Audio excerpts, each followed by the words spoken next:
But when the tide is up and you get heavy rains, it don't move until the tide goes down. And that's usually when we get hurt, is when we get a lot of rain and we're at the top of the tidal event. It's tough. And it can take hours for it to come down. So we do the best we can with it.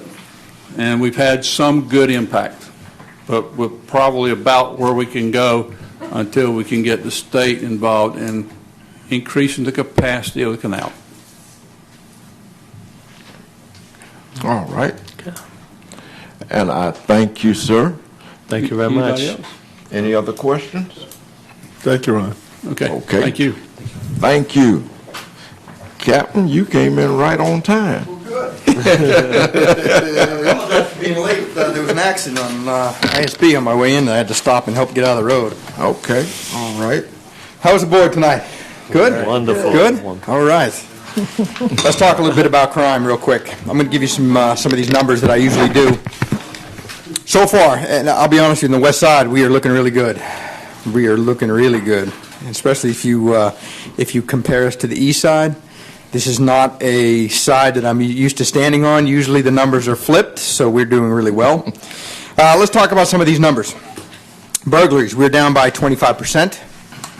That is residential burglaries down by 1%, non-residential down by 28%.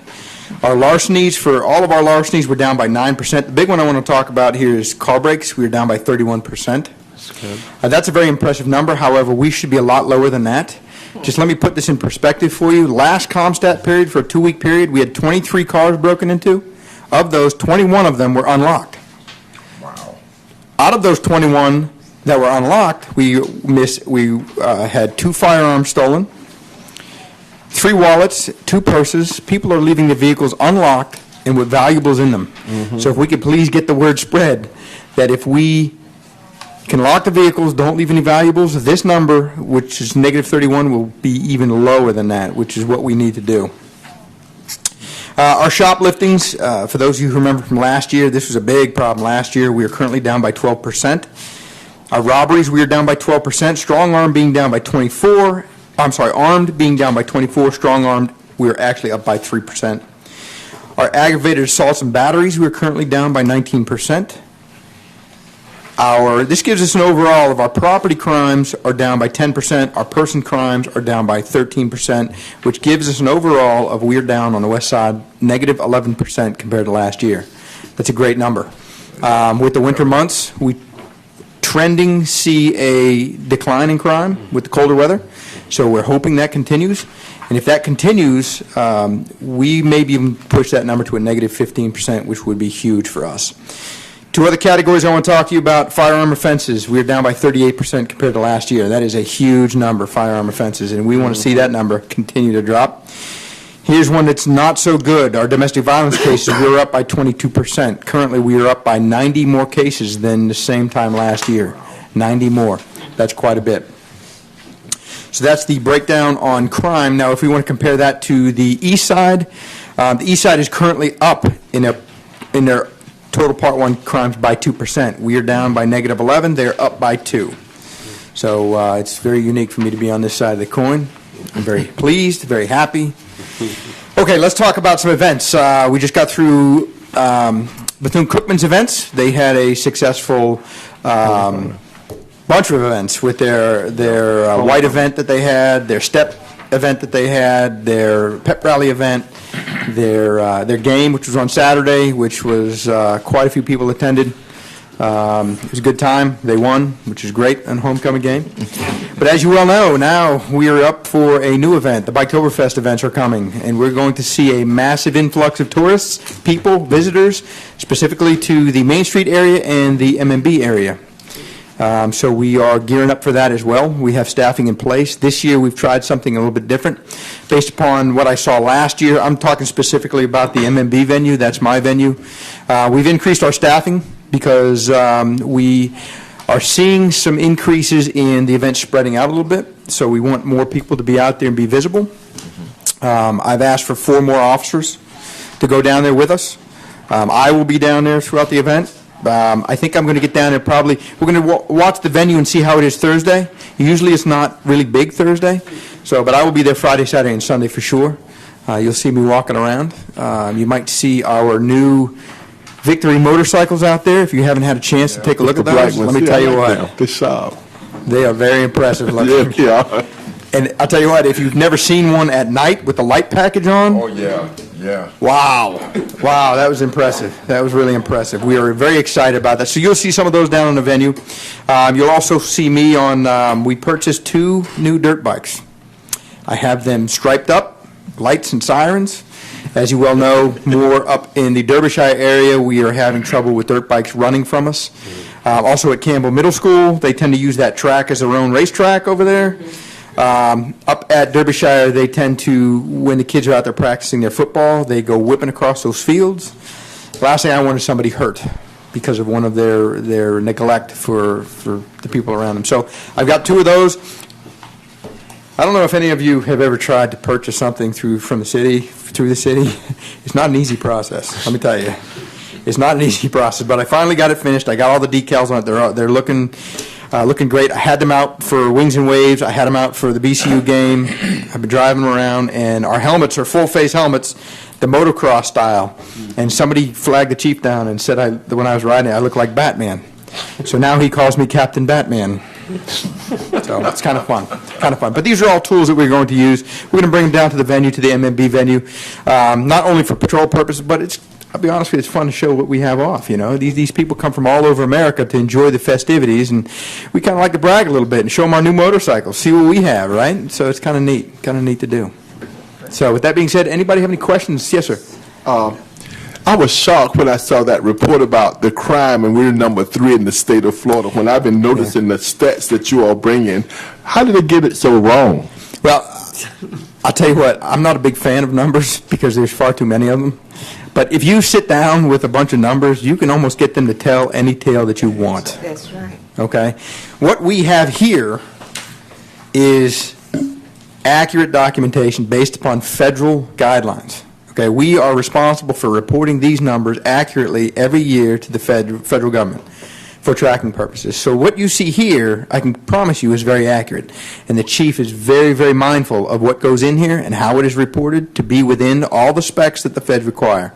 So what they're using to come up with us being the 3rd, I honestly don't know. I guess I was shocked that we didn't say anything in return to try to combat this negative, statewide report.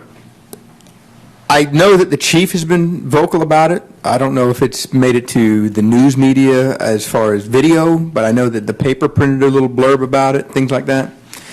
People can say what they want about the city of Daytona Beach, and people can throw stones at us, but when they come here and they live here and get to know the diversity and the quality of the people that live here, there's none of those stones can hurt us, let me tell you. None of them. Any other questions? One comment that I'd like to Okay. make. Well, yeah, I do have one question. I do want to ask one thing. With the big rise in things going on between law enforcement and community, what is being done to deal with confrontational officers in Daytona? Well, that's a good question. I'll tell you this. One of the greatest tools that we have is our new video cameras. Our officers wearing video cameras. We just got approved for 50 more. So currently we have 50. We have 50 more. Now, some of those cameras are going to be up in the Detective Bureau, but we will almost have full implementation in patrol, that every patrol officer will have one. It's a great tool.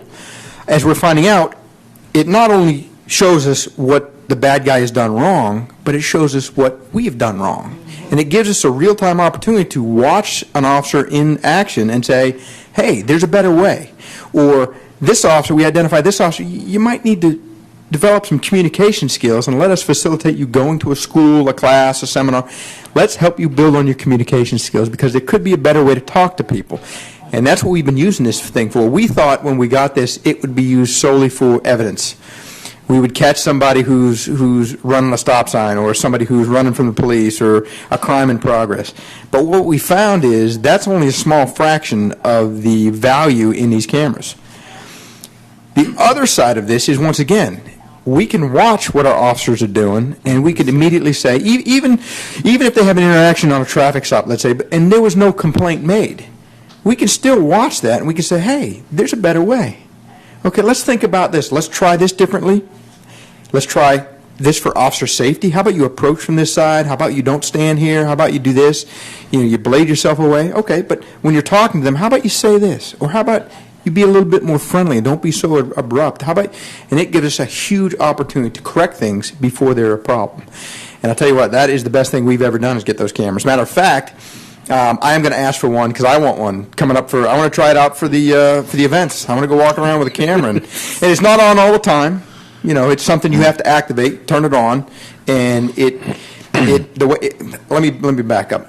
It's on all the time. However, it only records when you hit that button. What it does when you hit that button, it takes 30 seconds prior to when you hit that button and stores that.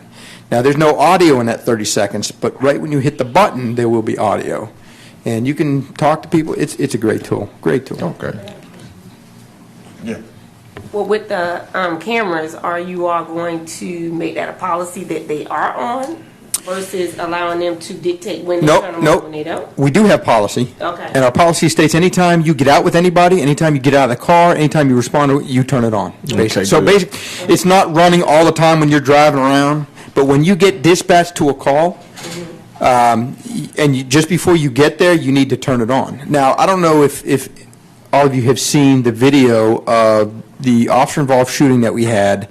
I believe it was on Magnolia, where the gentleman was trying to stab the young lady. Well, those officers turned it on as they were driving what we call Code 3 with lights and siren to that scene. And it was great because it captured their driving habits. It showed them actually stopping at the red lights and looking both ways and moving ahead. And it was great that we got that information to critique the whole event. And then it showed the actual, them kicking in the door. It showed the guy trying to stab the girl. It was great. It was great. So yes, we do have that policy. It is in effect. So anytime an officer who has a camera gets out and speaks to somebody or goes to a call, they have to turn it on. Yep. That's good. That's good. My last question. I was expecting a call in reference to those juveniles that we have, and I did not receive it, sir. Oh, the juvenile stats? That's because it's not easy to collate those. No, we was going to have a meeting. And we was going to have a meeting of mind and get some folks together so that we can address some of these games. And of course, I understand that we had a couple of game activities during the homecoming night. We did. Them all. I know. We did. And then I thought about you because we didn't have that meeting. I can set it up. We will have that meeting. I'm waiting. Okay. I will get in touch with you, and we will make sure that happens before the next one of these. Do you need my number? I have your number. Okay. One other thing, that reminds me. She doesn't need your number. I know how to get a hold of you. That reminds me. Saying that I'm sorry. Couple other things that I'd like to say before I finish. Number one, we applied for a grant for 10 law enforcement officers to take over as a school resource officers within the city of Daytona Beach. We got that grant.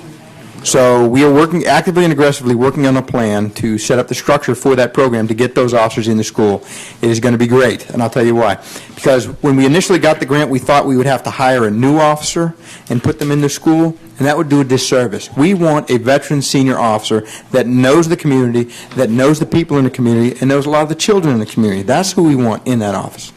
And that's what we're going to do. We're going to take senior officers and put them in the schools. It's going to be a great program. But not only that, the city also authorizes to hire 10 additional cops to our numbers, which is great. So our police force is actually going to increase by 20 officers, which is great for us. Question. Sure. Question. Oh, I'm sorry. Go ahead. Go ahead. Ladies first. Ladies first. No, she's already asked one. With that being said about the officers in the schools, say for instance kids get in fights, that's considered battery. Would Right. they go to detention or would they just get suspended like normal? Well, it all depends on the circumstances, because a lot of the action that we take is dictated upon the parents. Okay. And anytime there's a fight where a battery takes place, especially with juveniles, we need to get the parents involved. Okay. And sometimes the parents treat this as these are kids being kids. But sometimes parents say, no, Take them to jail. little Johnny hit my boy and I want to prosecute. So we really have to get the parents involved. It's a case-by-case basis. We prefer not to put a juvenile in the system. That would be the preferred. However, sometimes our hands are tied based upon the parent's reaction. So it's basically a case-by-case situation. Okay, thank you. So, sorry, I can't give you a definitive answer, but we don't like putting a juvenile in the system Right. unless we absolutely have to. So you say we're going to have 20 new officers now? Yes, that's That means that your budget have gone probably by 68 to 70% of the city's budget the 10 of those are going to be paid for 1 year, and then we pick it up. 3 years. 3 years. It's going to be good, though. Yeah, it's just the budget that I'm concerned I about. won't let you down, Mr. Miller. I will not let you down. You'll be happy with the results. I will get you the bang for the buck. I promise you.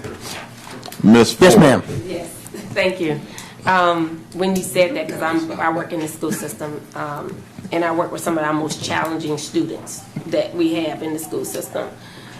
Are you going to be housed at the schools on a daily, or are you going to set like a couple of days? Because I know in Edgewater, they're not there every day, but they're there 3 days a week. But I would like to see Daytona there every day. Right now, the plan is officers in the schools every day, Monday through Friday. Okay. One of the things that I proposed was that, and the chief was in agreement on this, he says that, when the schools are out on vacation, the officer can be on vacation. That's going to be part of the contract. So if the school's off for 2 weeks for Christmas, the officer's going to be off. And we want them in the school 5 days a week. What I was pitching was on a 7-hour-a-day workday. Okay, because 7 times the 5 is 35. We need 40 hours. So that additional 5 hours, if there's a football game, a basketball game after, you're assigned there. And there are going to be some schools that don't have a lot of after-school events. Well, we're going to take those officers. Hey, Mainland's having a football game, and nothing's happening with your school. You need to get out there, so we can have up to 10 officers at an event. That's the plan, kind of. And this is still new for us, and we're still kicking this around. But there's been a lot of good ideas coming about. So the plan right now is there's a couple schools that are probably going to share one. I think we're talking about Turry T and Campbell sharing one. Yes, because they're real close, and possibly Riverside and Seabreeze sharing one, because Riverside, right now, they have 10 students.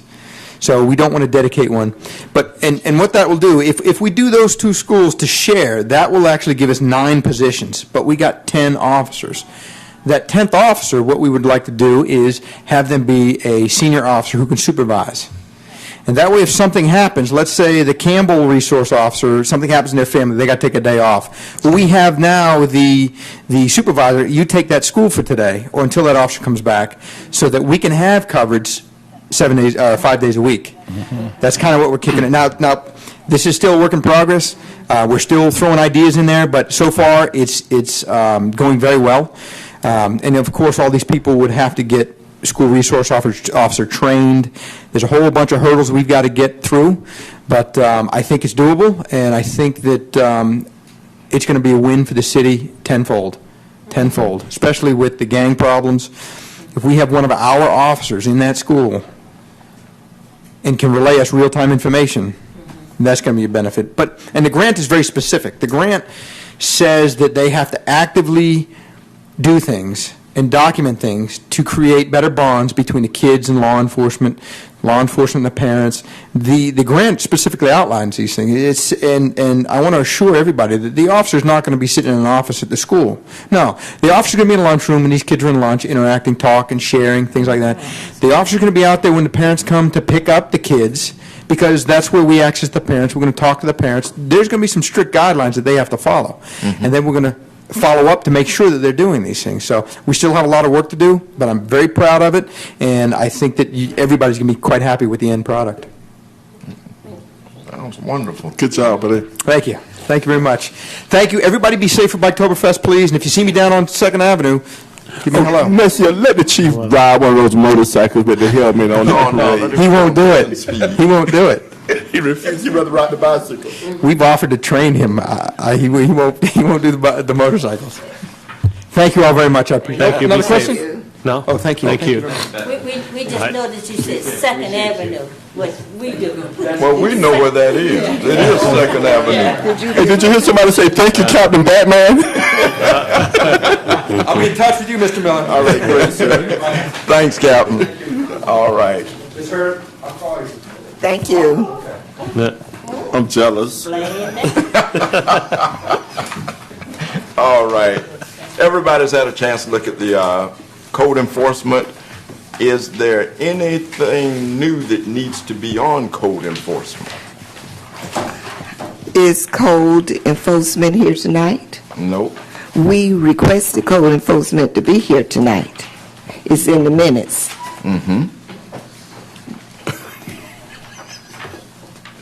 That's Charles.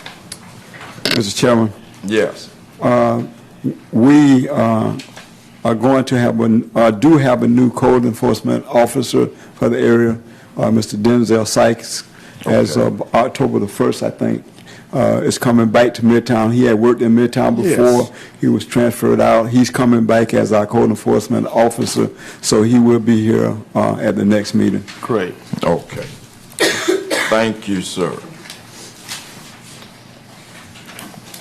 We will now go to item number 7, DEV 2014-120 McCrary rezoning residential planned unit development McCrary dormitory.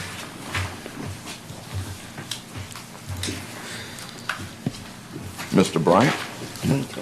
Mr. Chairman and Board, this is item number 7, rezoning residential plan unit development DEV 2014-120 McCrary dormitory.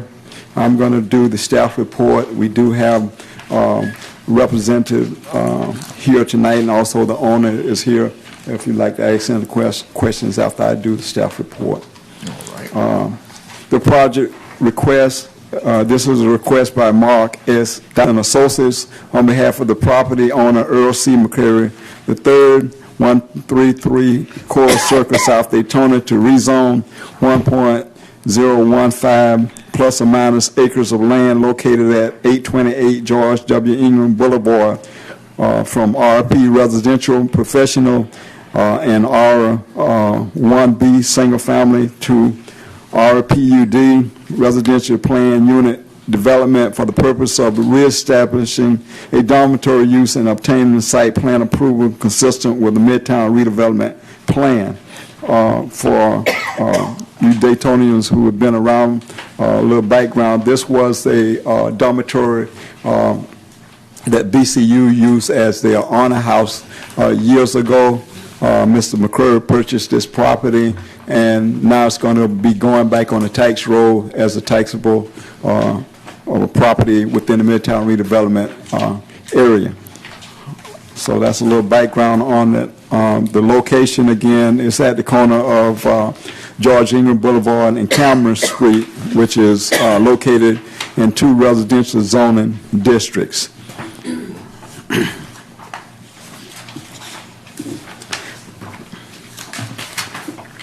On page 4, there the project analysis as a part of this rezoning request. The redevelopment board focus is the review of the site plan criteria and the LDC, in addition to review of the rezoning criteria that will be considered by the planning board and the city commission. The zoning amendment review criteria is in your packet. The Land Development Code, LDC Article 4, Land Development Orders and Procedures, reason reviewing a proposed amendment. The reviewing body shall consider whether the proposal is consistent with all applicable policies of the comprehensive plan and whether any conflict on policy will be created. Beneath there are all through item A all the way through item E are questions that are answered in this section and in response to those questions as it relates to this particular project. The PD zoning consideration, the Land Development Code, LDC Article 4, Section 2.4B, where the proposed amendment is a rezoning to any planned district, the following shall be considered. and it lists all the considerations all the way that apply in this particular request also. And the RPUD rezoning criteria is also listed in your packet and is addressed based upon the questions and the answers that are in your packet. The site plan criteria, review criteria in the LDC Article 4, Land Development Articles and Procedures, Section 8.3, Site Plan Criteria, it states the reviewing body shall consider the following factors for the purpose of meeting site plan, and they are listed, which you have in the staff report also. Under the recommendation, staff recommends that the redevelopment board recommend its approval of the request to rezone 1.15 acres plus or minus of land located at 828 828 George W. Ingram Boulevard from RP Residential Professional and R1 B single family to RPUD Residential Plan Unit Development for the purpose of reestablishing a dormitory use and obtaining site plan approval consistent with the Midtown Redevelopment Plan. The item is tentatively scheduled to be considered by the Planning Board on October 23rd. As I stated, the applicant and the owner has representation, both are here for any questions you might have. Okay, but just before then, I have a question for the report. Okay. In the report, it says that the project will create jobs and increase revenue for local governments and will provide quality convention hotel rooms that will help support the success of the Ocean Center. Why? That's not true, and that has to be something that we missed in the report. So I made a note of that too. would you please note that is erroneous information and strike it? Thank you for catching I thought that. Mr. McCrary was going to be doing some amazing things here. Thank you. That's my fault. I was going to ask if we go on my property and all that. We're going to have it going on. Okay. Right. Looks like everything else is okay, but we missed one there. Thank you. All right. Mr. Dowds? Does anyone have any questions? I looked over the report and it looks wonderful. I think it's going to be an asset to our community, and job well done. Terrific, terrific. Mr. Chairman, members of the board, my name is Mark Doust, and I'm an engineer with Mark Doust & Associates. We're the engineers and the landscape architects for this project. Offices are located at 536 North Halifax, Daytona Beach. Okay. Thank you, Charles, for a great report. You always cover everything, but I want to point out just a couple of things. There's really nothing changing with the building that you can see there. It's a good brick building, so we're going to use that building. The changes that you will see are there's a lot of chain link fence that's there that's no longer allowed to be visible from the street, so the chain link fence comes down. There is some decorative aluminum fencing that comes up, which is kind of on the corner. And then there's a comprehensive landscape package that, of course, goes around the building and along the frontage on the streets. So I think you're going to see a big difference. The landscaping alone and the removal of the fences, I think, will be the biggest change that you'll see. But we're excited to put a vacant building back to use, and we think it's a nice fit for the area. Also with me is Earl McCrary tonight, so if you have any questions of either myself or Earl, we're both here at your disposal. All right. Any questions from the board? Anything that you would like to say about this? Not at this particular moment, but okay. Let me just digest it a little bit. All right. Dr. Jameson? I saw that there are signs around the building saying that you're here tonight. Anybody in the neighborhood said anything or called you about anything? You know, I haven't had a single phone call, which is unusual because I think we sent out over 100 notices. It just got there. I got mine just a couple of days ago. Okay. So, but there was like over 100 of them. If you do the radius. Yeah, but they just received it like Friday or Saturday, so I don't think you would have received it this quick. Okay. Well, I went by. Use your microphone, please, ma'am. ma'am. Sorry. I went by to look at, but the vacant lot in the back and it's fenced in around, I don't think it would intrude upon anybody. So maybe that's why they haven't responded to you.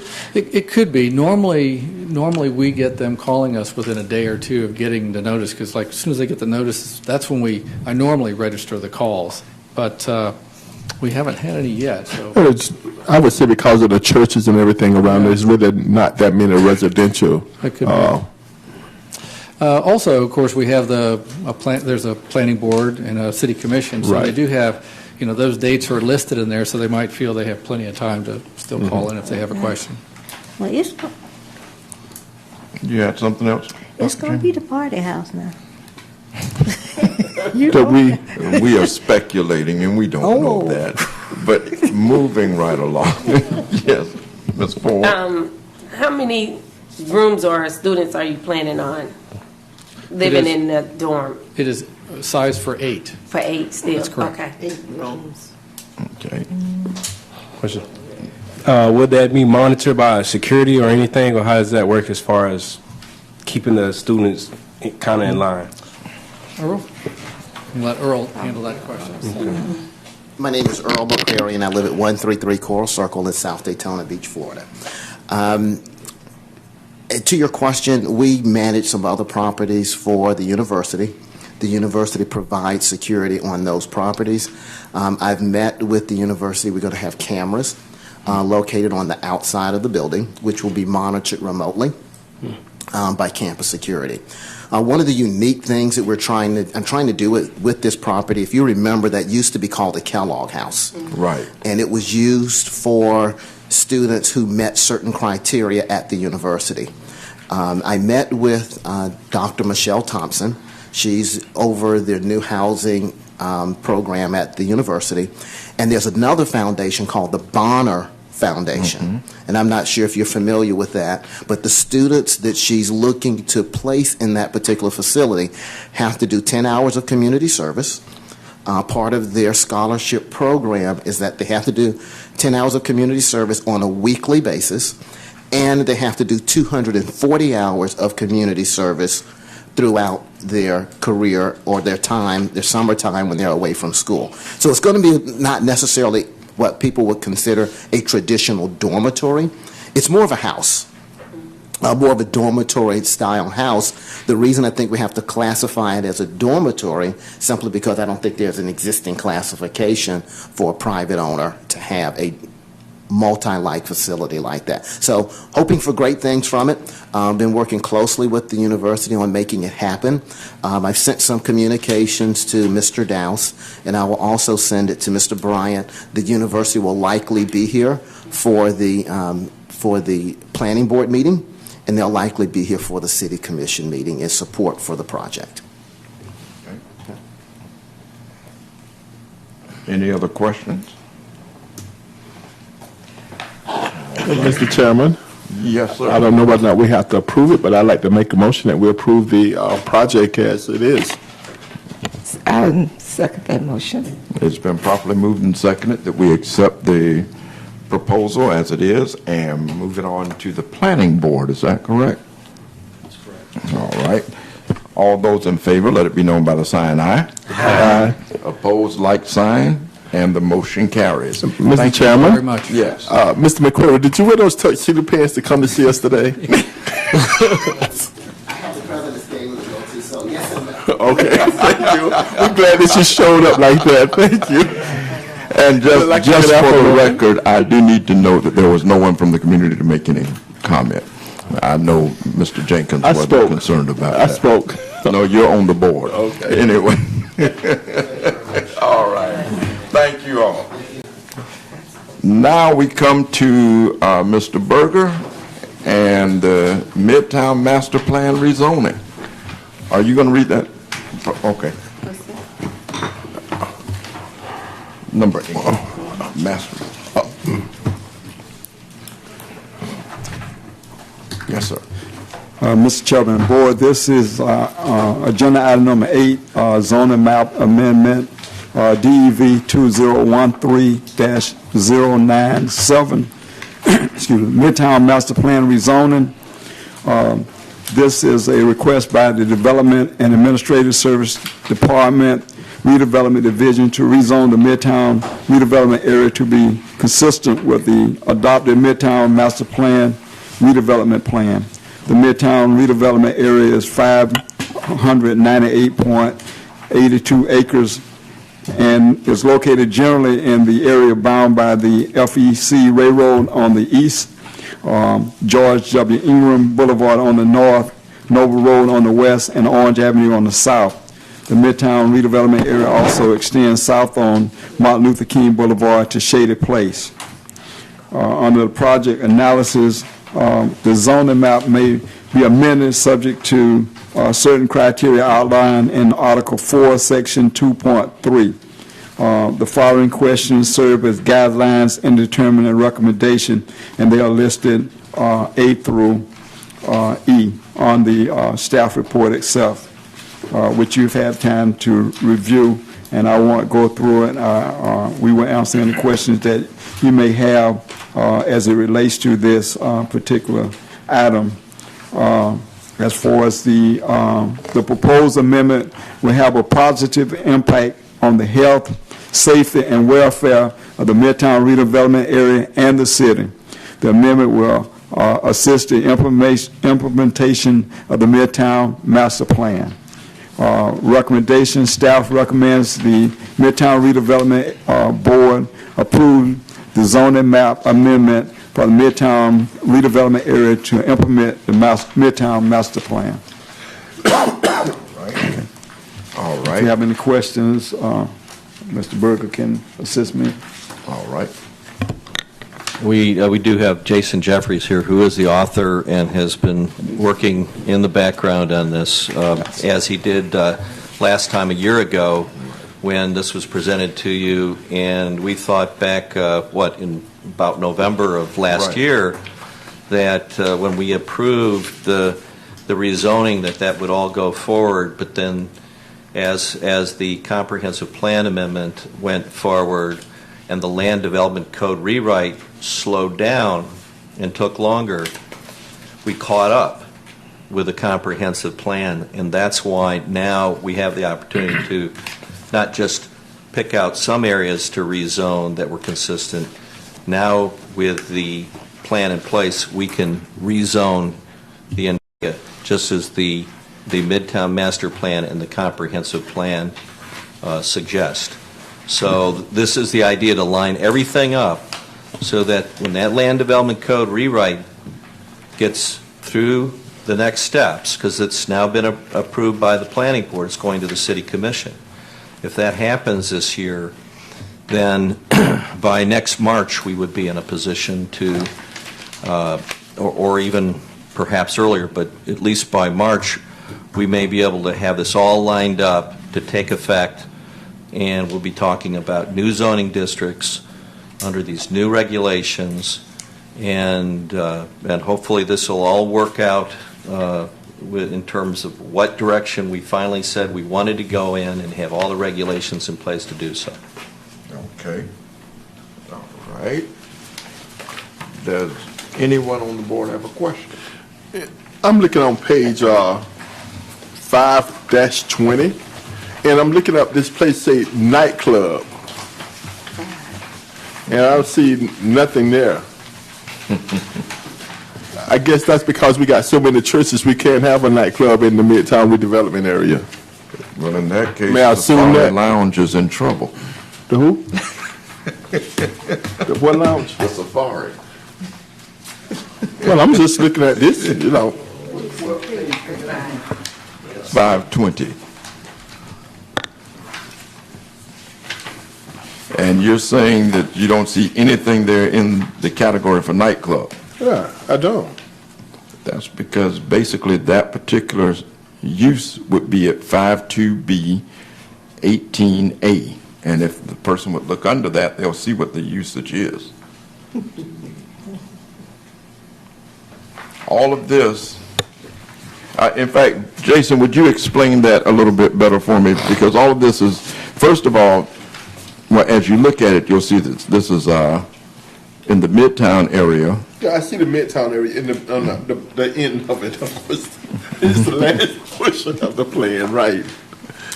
Do you want me, I'll just give you a brief overview of what's attached to the report. I'm Jason Jeffries, for the record, with this redevelopment office. Good evening. Starting, these are the color graphic pages, I think, that you're seeing attached. These are the pages out of the public, what's it called, the public review draft of the proposed land development code, or we call it the Clarion Code, which in that proposed code, I think as Reed mentioned earlier, has been reviewed and recommended by the planning board and is now, the next step is for it to have its public hearings at the city commission, which I believe are scheduled in November. And what these are the pages out of that, what is the current version of that code that the planning board has now recommended approval. And what I did is I excerpt out of that draft. The entire draft is online if you want to see the entire draft, but what we did was we took out the most pertinent pages that refer to the Midtown redevelopment area. And what had happened is we were developing the new code, we had put in as placeholders these new zoning districts for the Midtown redevelopment area that corresponded with the master plan. So starting in what is Article 4, which is page 4-110, as the new code is organized, Article 4 gives you all the development standards for all the zoning districts in the city. So these are all the development standards for those specific zoning districts that are on what the proposed zoning map. So that's the RDM 1 through RDM 6. So RDM 1 is the mixed-use zoning, what's called Midtown Center mixed use. That's mostly concentrated. I'm sorry, let me get something.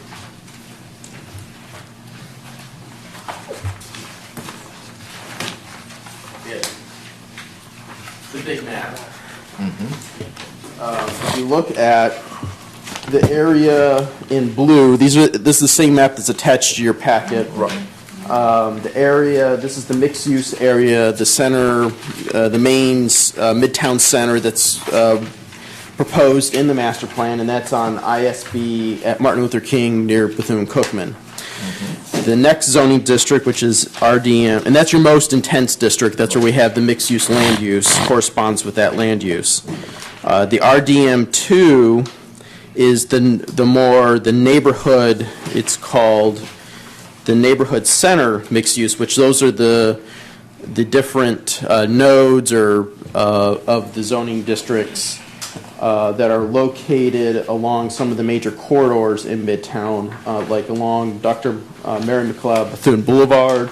You have one near the intersection of Keach, and then you have kind of the existing 2nd Avenue Merchant District area in that area.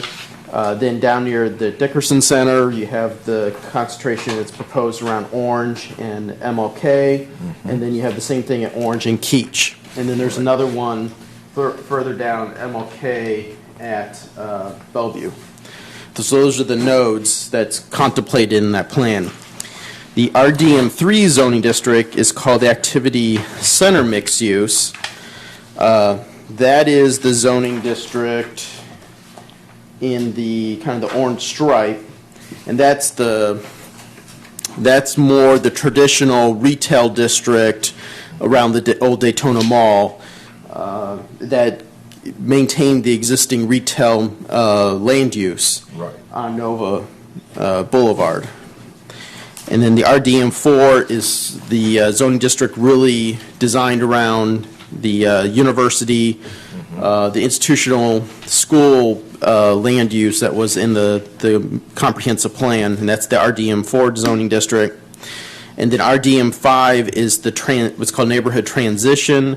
That's essentially those zoning districts that are along some of those major corridors like Mary McLeod Bethune, ISB, and Orange Avenue. And that creates that transition from the commercial, the node in the residential. And then RDM6 is basically the rest is all the residential area of the Midtown redevelopment area. And that's what's called residential preservation. Then we have another zoning district, should be, oops, it should have been attached. Yes, I'm sorry, the RDD7. This is a zoning district that's going to be in downtown and on both sides of the railroad in downtown, the downtown redevelopment district, and in the Midtown area. Essentially, like I said, that's in the purple along the railroad, and that's the what's called local business services.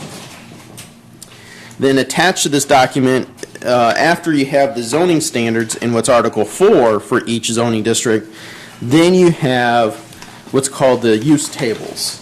And that's what's attached, what's called page 5, starts with page 5-16. And these, again, are coming out of the proposed code. Everywhere you see a P, that's essentially the uses permitted in that zoning district. Right. If it's blank, it's not permitted. It may be, unless it's strictly prohibited, as you go through here, we continue to have, you know how in our current code in Article 12 we have the list of prohibited uses in redevelopment areas. What we've asked Clarion to do is to carry that through into the new code, and you'll see where they cross out and they strictly say it's a prohibited use. Where it's blank, the use is not permitted, but just as you had before, they could come through a plan development process and request it. And so those are all the charts that provide what are the principal uses in the district. You also have the accessory use tables and the temporary use tables are attached. Now, the other thing, I think, as Mr. Trulli was starting to point out, and we didn't really attach these, but if you want to see the specific use standards, this was going to turn the document to like a 100-page document. That's okay. When you look at a permitted use for a zoning district, they got to follow all the development standards in Article 4, but each use might have some specific standards it needs to follow, and that's where that last column then makes references in the code. And so if you want to see what those specific standards might be, I encourage you to go look at the public document that's on the website, and you can see how that refers to. Most of those provisions that they've put in as use-specific standards are being carried. They're standards that already exist in our current code. It's just a reformatting for user-friendliness. They already exist as standards in our current code. They're just being carried forward and just formatted in a different way. What happens a lot in our current code, there's things in Article 17, there's things throughout the code, sprinkled throughout, and it's very hard to follow when something applies to a certain use. This new code makes it very simple and clear. You look at the use, and then you see those standards, and you just go to that section. Mr. Chairman, just that question about nightclub, though. There is no provision for nightclub because there were no provisions for nightclubs. Currently. Yeah, currently. Yeah. Okay. I'm sorry. Well, question. Any pre-existing businesses, would they be grandfathered in on this? Those provisions carry through. Okay. Yeah. Basically, and I'll get to you, Dr. Jameson. Basically, what happened, based on the discussion that was given before, should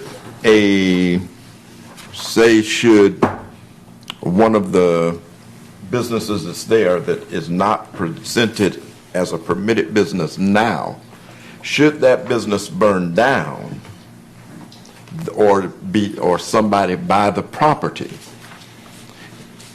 we do allow the one that's there now to be there. But after that, then they need to come before and go through the process to see if they will be allowed to be there again. Because we are in the process now, like we've got the automotive things. We've been trying to get them out. And one of the things, if you notice here, it does say automotive parts, sales, and installation. On the beach side is prohibited. Downtown and in part of Midtown, it is permitted. And that's because there are certain things that are there now. And let's face it, we need to get some jobs and some tax base into Midtown. And those are going to bring that.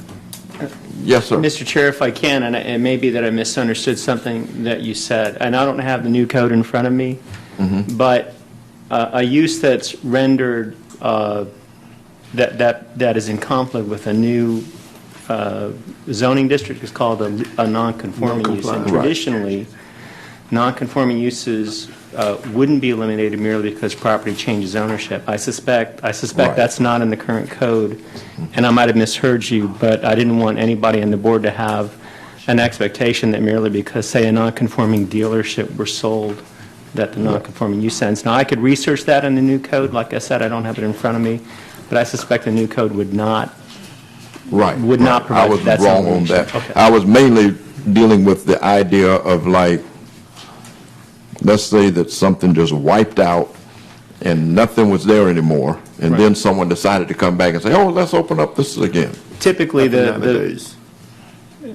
typically the reason why a non-conforming use would end is if the use is abandoned. Right. Now, in some instances, and I don't know that there's any plans to do that here, a city may specifically amortize certain uses that are non-conforming and say they've got to be eliminated in X years. But I don't think the plan is to do that with this new code. Okay. Okay.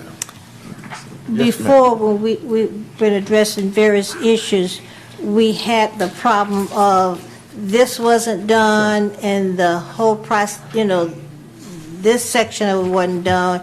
It conflicted with the land use code, and all of this stuff is happening all at once. At one point, will all three things, comprehensive plan, land use plan, all of this stuff, when is it going to be connected and effective? I'm being told March 1st. March 1st of 2000 what? 15. Okay. I mean, really, the first thing that's taken a long time is getting the state approvals was that comprehensive, the land use change, which now is effective. So that's the first step, and that's done. It's now effective. Now we have to once the new code is adopted, which comes, tentatively what we're saying is it should be effective March 1st, and we're going to match up these rezonings at the same time. These districts were all outlined to follow what was the land use plan. We just followed the land use plan that was adopted, that was recommended by this board, and it all goes back to the master plan. So you got the master plan that was approved in 2012, the comprehensive plan that was just became effective. So now the zoning districts and the comprehensive plan will all will match and complement each other. You won't have that mismatch between the land use plan and the comp plan, the future of the land use and the comprehensive plan and the zoning districts. Because what happened in the past, the zoning was put in place in the 1960s, and it was in the 80s they did the future land use plan. So March 1st, if we say no car washes, there will be no more car washes. Well, that's where you need to look at these charts and what's proposed. If it's prohibited in that area, yeah. Yes. Okay, I got you. Now that doesn't mean that what's there is just going to poof disappear. That means they can't put new ones in that spot. Okay. All right. I guess, I remember hearing folks talk about the entertainment district, and where is that going to be? And are we going to have clubs or something in our neighborhood? Because right now we really have nothing. And all I think we have a lot in our neighborhood is a lot of churches. And I don't see where y'all got a moratorium on where you can build churches at anymore or put a church at, because right now we have more than ample amount of churches, and I don't want to, beat that wagon because, I believe in the Lord. But my God, when you're talking about a community, when you're looking at a 1 mile radius and you got 137 churches, there's a problem. 132? Okay. No, 52. 52 churches? Yes. In the Midtown area. I like to think it's more than that. That's including storefronts. I can count more than that. Well, No, it's 52. No, it's more than 52. That's okay. But my point of it is, establishments where folks can go for entertainment in our neighborhood, will there be anything like that? Or when somebody proposing doing that, I don't want us to have to make them go through so many hoops and we have to go outside of our neighborhood to eat for entertainment. And right now, I think we're very limited on where people can go for entertainment. Let's just vision for a minute here. Okay. Go back to the master plan itself and what we wanted. And if we carry that out, and what we're laying the foundation for now is that you're going to get a mixed use development in some of these areas, particularly around the BCU campus, where someone can come in and put something together that's going to be more than just one single lot, one single building. It's going to be something that may have a theater in it and have other development in it. It's going to be a bigger scale in some ways, where someone will say, look, I'd like to have a club of some kind, what you're talking about. Yes. And as they come in and do that, and we say, okay, well, there's not any nightclub here, they could introduce something that might fit that category, might not. It's not prohibited. But whatever that is, that could go through the scrutiny of some kind of a planned development, because that's still in our land development code, right, Jason? So there are provisions and ways for people to do it, and they do it all the time now, and I don't see that changing, and especially for someone who's going to be bringing a mixed-use development, a bigger development to some of these areas. So it can happen. Right. And in some ways, we encourage some of that to happen, that we want this to be a flexible document, something that we can consider the merits of each one, and it come through the different boards, have all the hearings it needs to have to get it accomplished. Yeah, as long as it's not saying prohibited, then it can be done. It's just the steps that have to be followed. But the problem that they're going to encounter in our neighborhood is that there's a church on every corner. That's not a problem. They still opening them up. But they still open up nightclubs. Not when you're having alcohol close to churches. I think there's a prohibited use. Wouldn't you agree? Is it? Could you have a nightclub next to a church? You got a nightclub across the street from two churches. Well, that's probably because it was already there before the church got there. That nightclub was not there before the church. Madam Chair. What nightclub you referring to? Right there on Mr. Orange Avenue and Martin Luther King at the Safari Lounge, the old Paynes. Okay. Was not there before those churches were. And it's right there across the street. Well, you're right about that, but what about in front of Dickerson Center? What about it? There's a church there, and there's... And they have been given a... You keep talking about I that know, church, because but it wants to darn... everything the state said and everything the city required to be there. When I asked about that church, Mr. Tooley, it had not gone before the board, but it was not discussed here. It was overlooked in a sense, but it's there now, but I just had to mention it. Yes, and it has already been talked about many times. Yes, Dr. Jameson. What are we supposed to do on this number 8? What we are being asked to do is to approve this. May I will entertain your motion. May I make a motion that we approve DEV 2013-097 zoning map amendment, Midtown Master Plan rezoning? I second it. It has been properly moved and seconded that we accept and approve the amendment.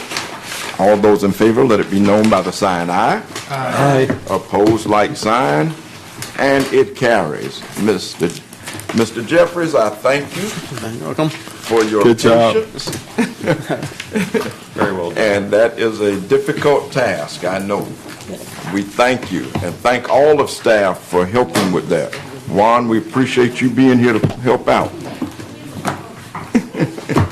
I'd like to know what Warren's new job myself. That's none of your business. That has nothing to do with Midtown. Go ahead, Mr. Mr. Chairman, we are now item number 9, redevelopment project updates. But prior to doing my report, I'd like to bring up our new deputy city manager and let him introduce himself to the board. Thank you.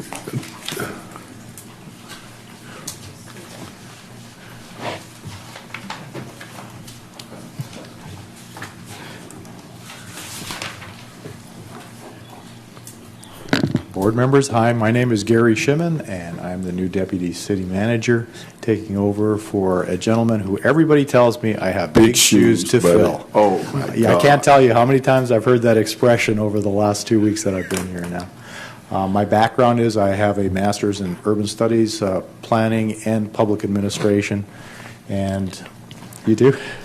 Very good. And I come from South Florida, Broward County, and I've worked for several cities down there. So I'm very happy to be here, and I hope to eventually fill those big shoes. What cities did you work for? I started off as the assistant city manager in Pembroke Pines, and then I managed the town of Davie and Plantation. Nice communities. Yes. Well, one of the things that I can tell you is that we don't expect you to fill those shoes. I appreciate that. We expect you to walk in your own shoes. That's a good way to put it. Now, he's made a path that you need to follow. True.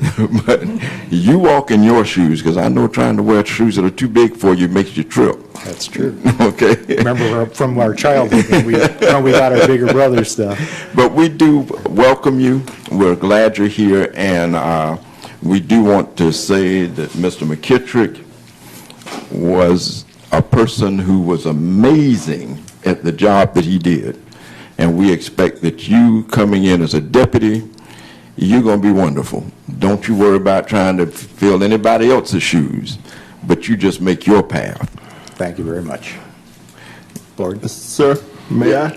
I'm glad you're here, and since you're on the clock now, I'd like to ask a question about minority participation in the community. And it's my understanding right now we're about to do a contract for the a restaurant at the golf course. Yes. And I think there's a citizen who live in Daytona Beach and a person who they're looking at giving it to don't even live in this city.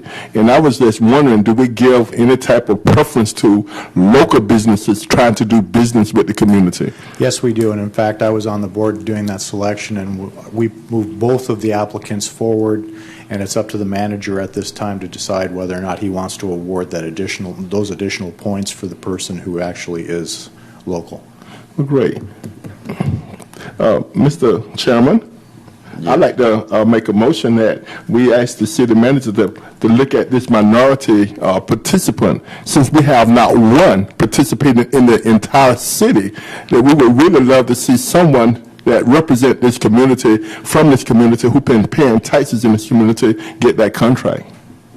I appreciate your earnestness, but our board is not in the position to do that. We can't do that. Well, I just did, sir. Thank you very much. Thank you. All right.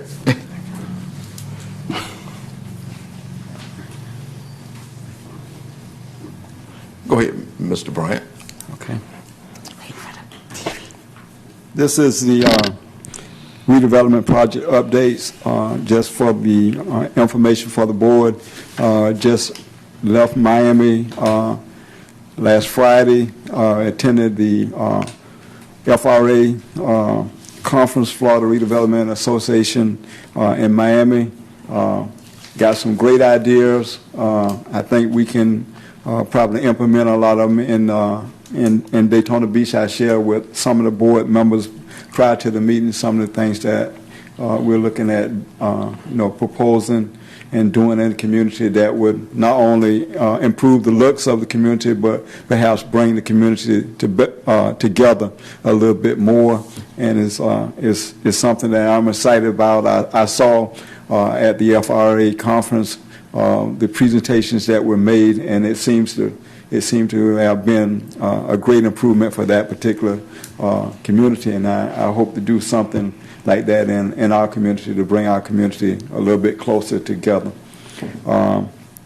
Also, could you put that on the screen up? Okay. Okay, thank you. We're coming up on the Light Up Midtown parade and health fair, which would be Saturday, December the 13th. That's the second Saturday in December.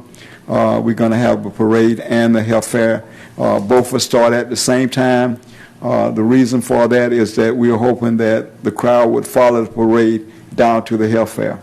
We did the same thing last year. We changed and went to the second Saturday, so we want butt heads with Holly Hill in their parade.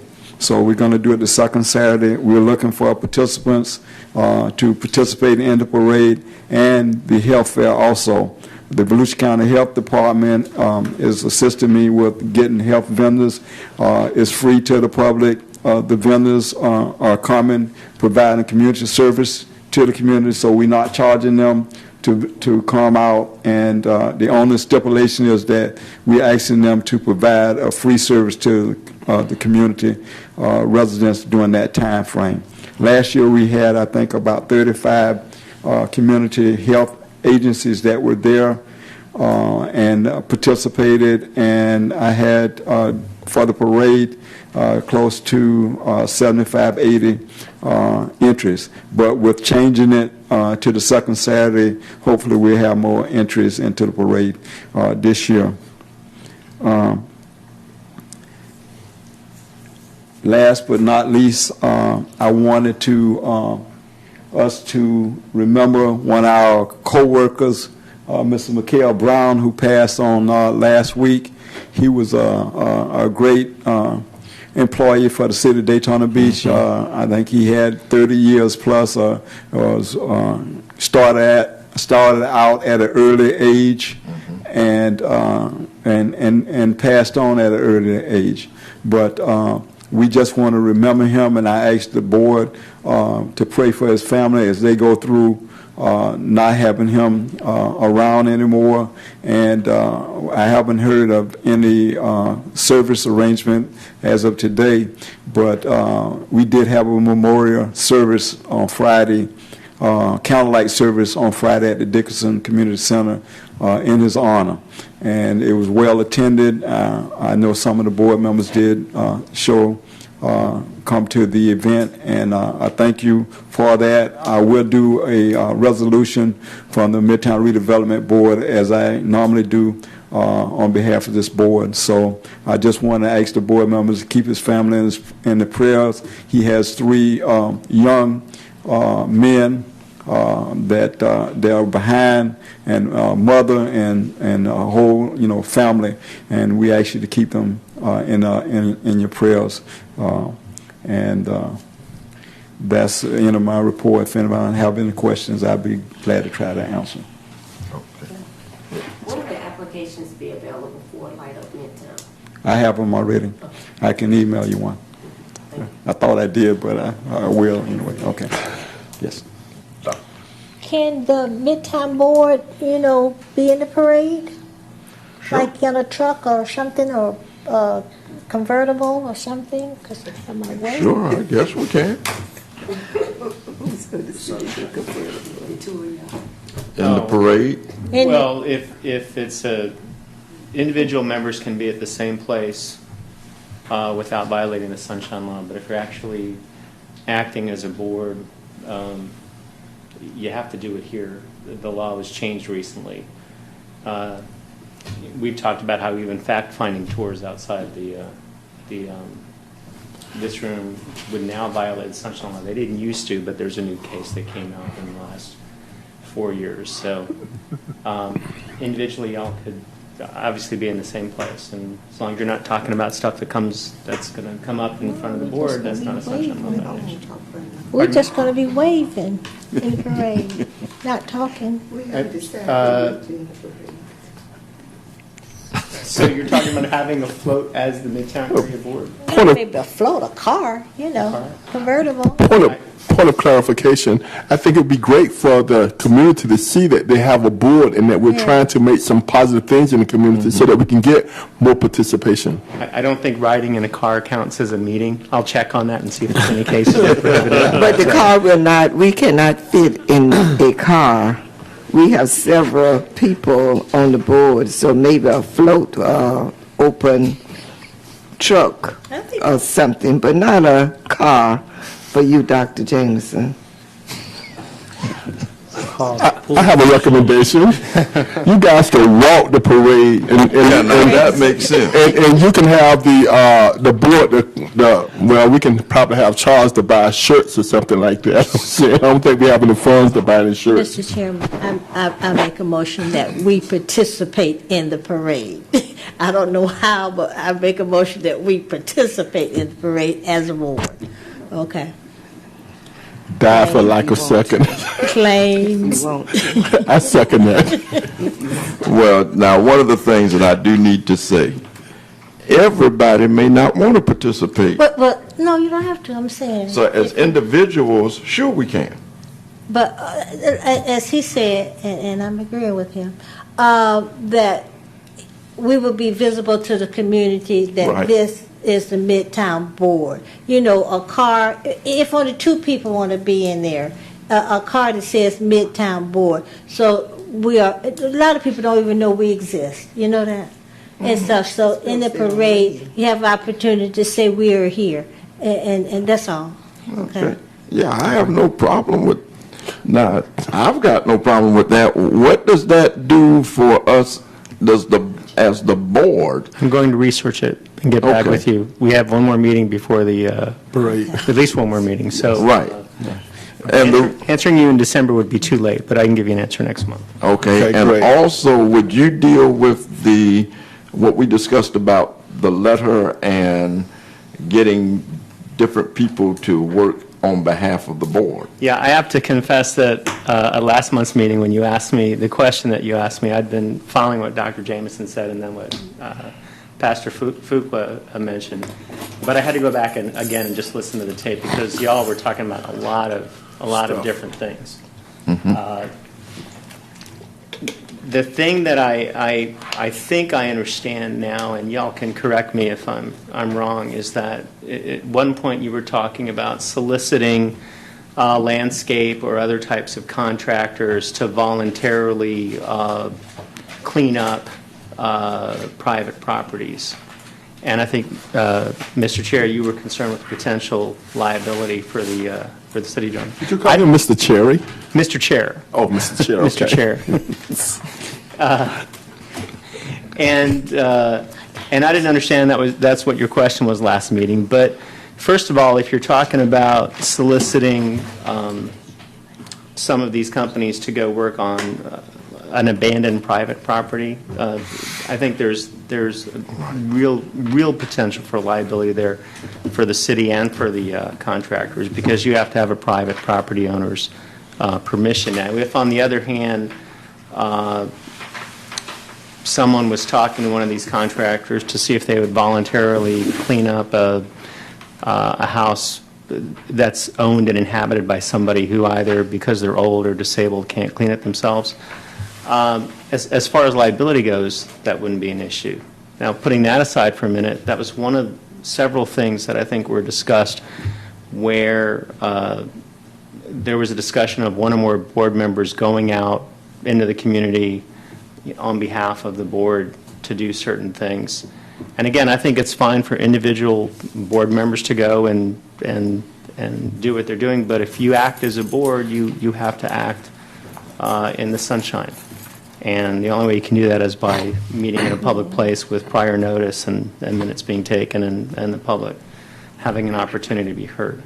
So hypothetically speaking, if I were a board member and I was going door to door and I said, hi, I'm with the Midtown Board, I'd like to encourage you to do this, then that's not a problem for the board member. But if this board were to delegate somebody the responsibility, that delegation puts that person in an impossible situation where they're now having to act in the sunshine and can't when they're going door to door. So.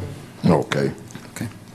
That's the reason that I didn't want to follow through with a couple of things that came up today, because, how can I put it? Ignorantly, it would put us in jeopardy of operating outside of the Sunshine Law. Bless you. Okay? And I didn't want us to have that going on.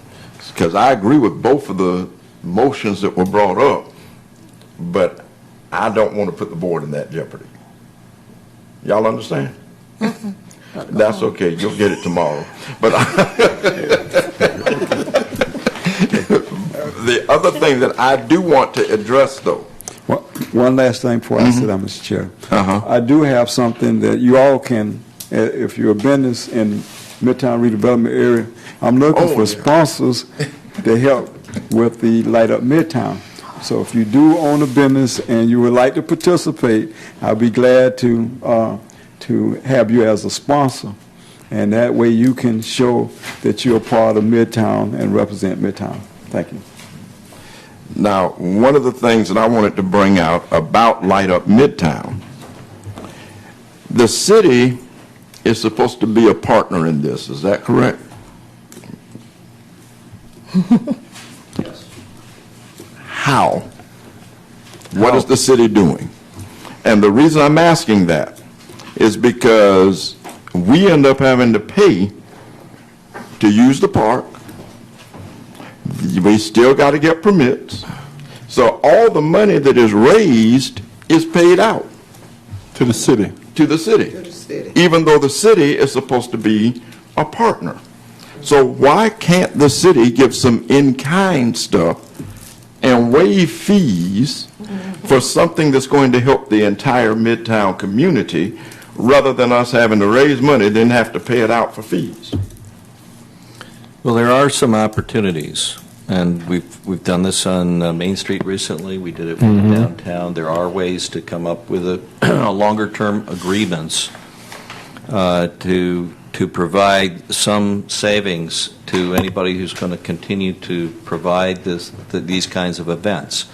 But there also is an administrative policy regarding some consistency that we can't waive for one when we're saying we don't waive for others.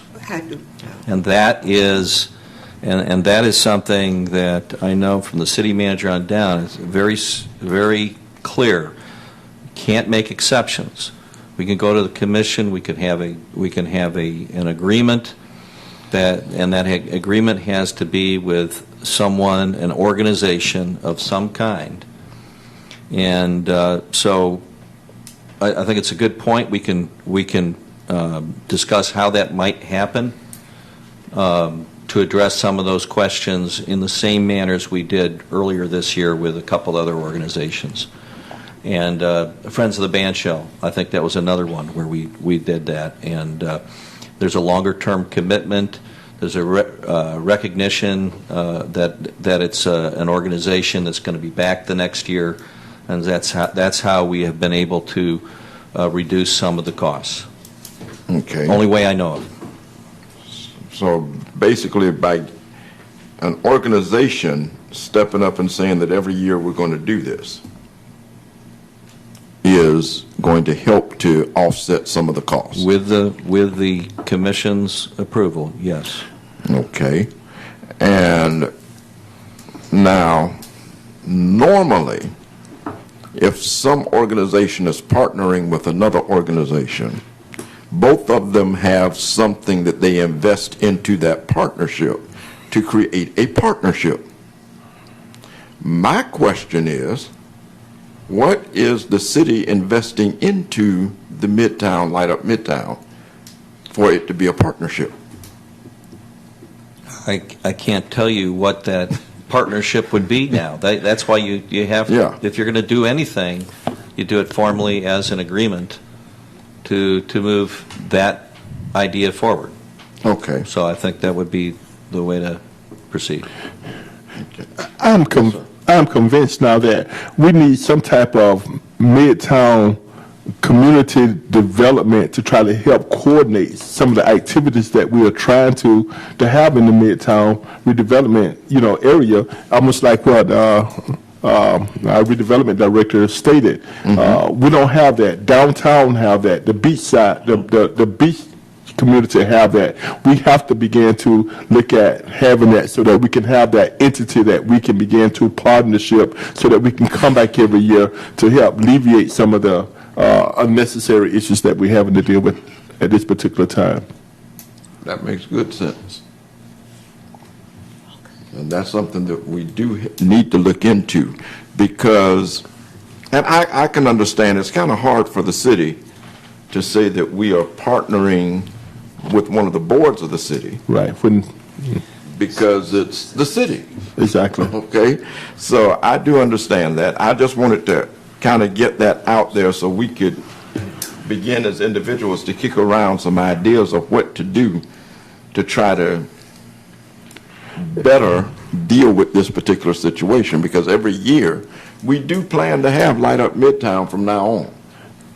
So we need to do something. And I think something else too. You know, we have the bike week type of thing, and we have the Second Avenue merchants that just deal with Second Avenue merchants. But even the bike week in the minority community is getting to be a lot larger, and so it is imperative that we create some type of redevelopment. I don't know, what would you call it, Charles? Well, we can kick it around. We'll deal with that. Well, there are, it's not-for-profits. Right. There's They have to be associations. You have, some of them are already in place.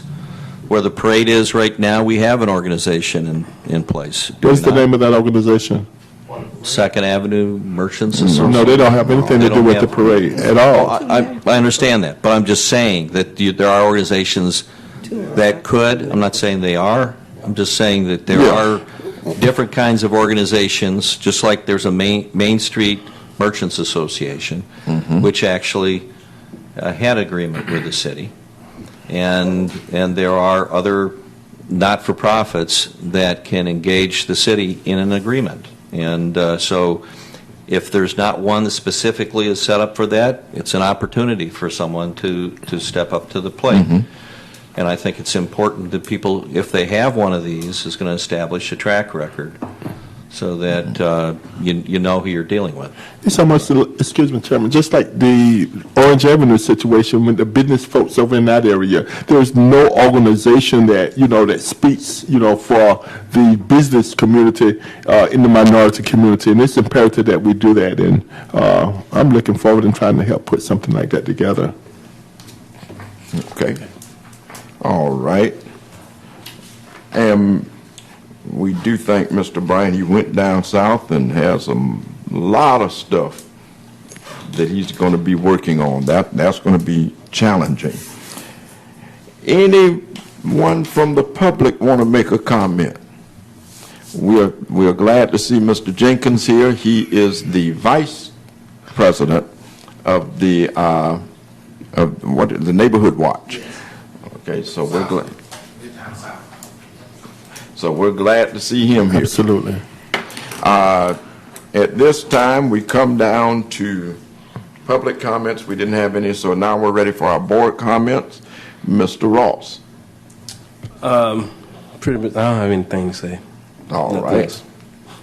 Mr. Miller? I always have something to say. We know. I just wanted to say that I've truly enjoyed the Midtown Redevelopment Board and coming here and working on the issues that we're working on. The community is looking really wonderful right now. I'm looking at the project that's behind the donut company, and I see that as progress. So I think you guys are doing a wonderful job, and thank you for your participation. That's it? That's it. Because you ain't getting a second chance. I don't want any more. Mr. Barhu. No, other than the next meeting, I may not be available. I'll probably be out of the country. I think that's the 11th. That's why I'm looking at the 11th, so I'll be absent for that meeting. Other than that, happy Thanksgiving. Thank you, and bring me something as a souvenir. Gotcha. Mr. Fuqua. Yes, I have a couple of comments. I was fortunate enough to attend the commission meetings when it was discussing the Orange Avenue situation, and I don't want to get into no long, drawn-out, detail about it, but the question came up about, the funds and trying to help the merchants, trying to compensate them as far as, the revenue that they lost over a period of time. Just wondering, what is the process with that, and have a decision been made whether or not if they're going to compensate some of the retail businesses on Orange Avenue? I think what you heard from Mr. McLemore earlier tonight was the all the decisions that have been made. I'm not aware of any decision, nor was there a conclusion, you were there, about what to do about any kind of compensation financially for the businesses. Some ideas were put out there, some formulas of how that might work if the commission wanted to consider that, and I'm not aware of anything that's on the agenda for tomorrow night regarding that, but that certainly is probably going to become a subject of maybe some discussion, but there was some talk about maybe doing something after that, or having another workshop, or taking some kind of other action. But as of now, I'm not aware of anything that that is on an agenda for further discussion of that item. Okay, because those business owners are planning on being here tomorrow at the commission meetings. And my other comment is, in that commission meeting, it was stated that funds, and somebody brought up a point about generating revenue in certain areas, and Midtown really, need to come up with a plan, and I know that the master plan is in the works, but we really, really, really need to stay on top of coming up with a real good plan for the Midtown to generate funds so that Midtown can operate with a budget. Right. And also not always be, when something come up and then we always hear that there's no money in the CRA. So we need to really do whatever we need to do to try to keep the other businesses, in Midtown and generating positive business coming in and staying. And at the same time, as far as something needs to be going on throughout the month in Midtown, carnivals or something generating, because we go outside of Midtown to go just to have fun, and it's not within our own community. Mm-hmm. So we need to generate something within Midtown to keep that revenue and to keep activities within that community. Okay. Very good points. Dr. Jameson? Yes, are you aware that the second Tuesday is Veterans Day? And I believe that's a city holiday? Is that not? It's not? No, it is not. No. Oh, okay. Then I guess we will have a meeting. Okay, I was just checking. I'm good. Okay. The married man. Yes. Thank you very much. It's good to be back. If you didn't know, I got married, but it was June 7th, so that was quite a while ago. And then a couple interruptions here and there through business I couldn't attend the past couple months. But it's good to be back, and I have to say that it was a good meeting. I'm impressed with the proposal for the zoning map amendment. Whenever you can get a comprehensive plan and a land development plan to come together and you get rid of those gray areas, I've seen it time and time again where there's just so many conflicts in that. And so I'm very proud to hear that that's happening, and it's commendable. Something that I've been involved with in the past, and I'm not sure about Midtown because I'm continuing to learn a lot about it, but for these monthly organizations or meetings or continued social gatherings, I know that in our little community we have a First Friday event, and it started with the city, and we have free entertainment often. If you get on the Navy band's list early enough, they will show up 5-6 times a year, and they have a jazz band, a blues band, a rock band, and a classical band. Right.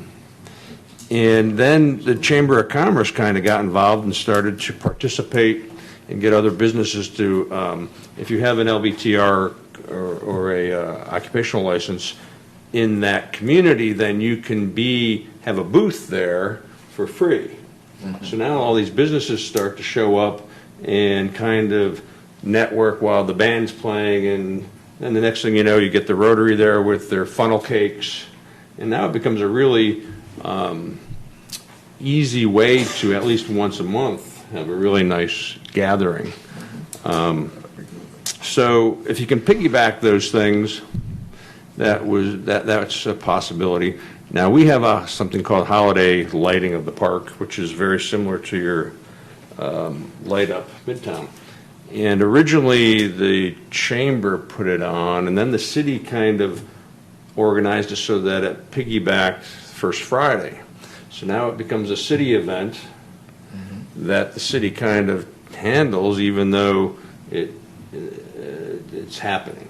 So maybe Midtown can somehow work that type of a twist on it. Other than that, I'm just glad to be back, and hopefully it's all good. Thanks.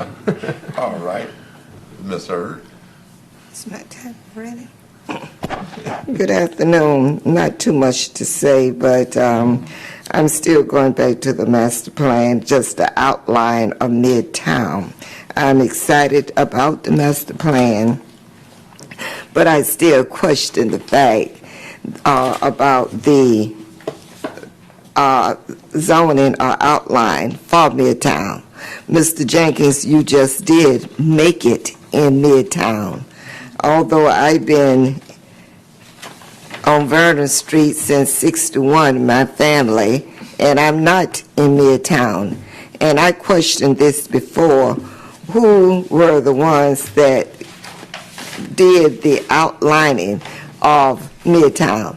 But I'm glad you are a part of the Midtown Neighborhood Watch, but most of the people in the Midtown Neighborhood Watch do not live in Midtown, okay? Not by this zone. I also like to say I looked over the code enforcement and things. It's okay, but we need to get on code enforcement, and I'm not speaking of Denzel Sites as such. I'm talking about the department as such. And I can say probably part of the incident that happened Saturday, it could have been part code enforcement too, the location where it happened. You know, such as, did they have permits to be out there selling, congregating, as they were on Dr. Mary McLeod Bethune?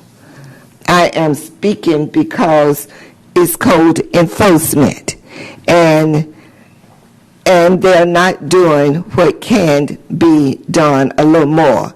I also heard Mr. Miller about the incident, a riot that was going to be, and all of these things. I heard about it later, and the granddaughter did not go to the parade because she was frightened. She had heard about all of these things before it took place. So we're going to have open ears and pass the word on to law enforcement, or someone who will be able to keep an eye on these things. You know, you understand what I'm saying? Mr. Chairman, may I? Yes. Are you saying that you think that we should have had code enforcement out where the people who was vending at the parade, is what you're saying? In front of the business center, yes. And it was filthy down there. I'm going to use the word filthy down there when the parade was over. This is why I'm happy that you are interested in getting the young men and teaching them.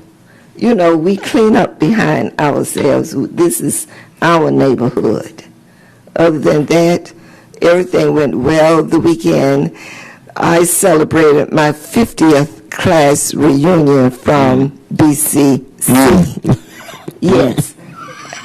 50 years I graduated from Bethune-Cookman, and we had a wonderful time. We had about 30 people to come back and celebrate. So we're looking forward now to Savannah State, although I'll be here with Oktoberfest. And thank you, and I'll see you next month. Thank you, Ms. Hurd. Yes, sir. Okay. Well, once again, we had a good meeting. Thank everyone for your input.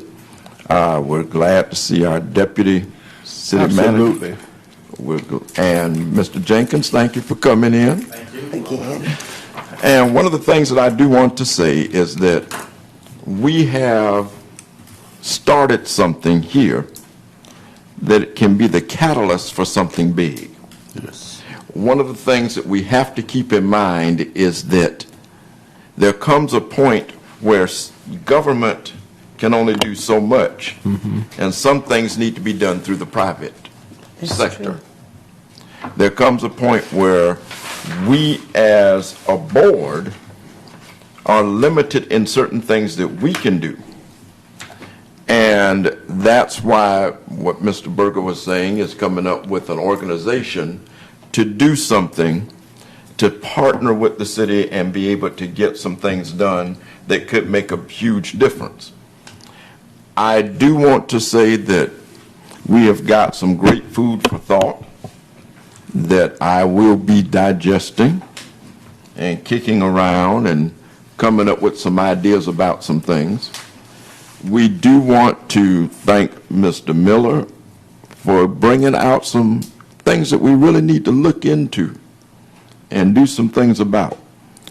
Mr. Fuqua, you brought out some good points. We're going to really need to look at some things, and we're glad to have, I'm not going to mess up Mr. Pazula's name. I'm going to say Joe.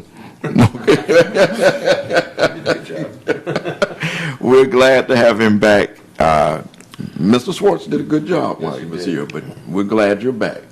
And thank you all for showing up. Not to prolong the time, only thing I do want to say is everyone has been talking about Cookman and the Rattlers and all of that good stuff, but you know I got to throw something in the mix. How about them Cowboys? Meeting adjourned. Oh, by the way, could you all take the new director out to Midtown? We call the meeting to order. If there's anyone in the audience that would like to speak to anything on the agenda, please fill out one of these green slips and hand it to the secretary so that we can have your name and knowing what you're speaking about. And at this time, we're going to call the meeting to order. First line of business is we'll have our roll call. Mr. Barho. Present. Mr. Pozzoli. Present. Mr. Farquhar. Present. Ms. Ford. Mr. Tooley. Present. Ms. Hurd. Here. Mr. Ross. Present. Ms. Jamison. Here. Mr. Miller. Thank you. Let us stand and have our invocation and we set it out pledge by Vice Chair Hurd. Father God, we come now to deliberate over the business of the city, to bring beautification to the Midtown area. We ask you to be with us and direct our steps that it will cause a new Midtown to flourish. In Jesus' name we pray.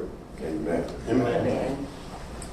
I pledge allegiance to the flag of the United States of America and to the republic for which it stands, one nation, under God, indivisible, with liberty and justice for all.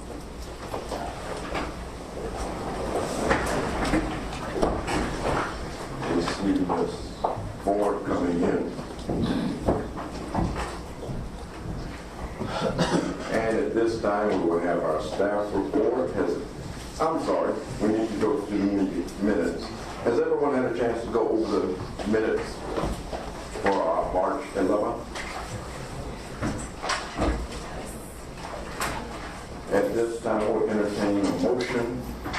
I make a motion that we accept the minutes for Tuesday, March 11th, 2014 as printed. So moved.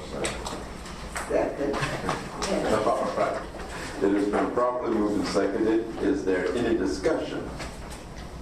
Any corrections to the minutes?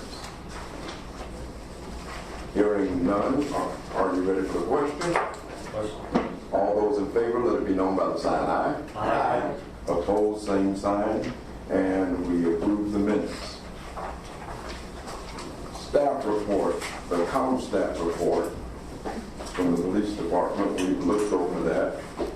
Is anyone here from the department that wishes to address this?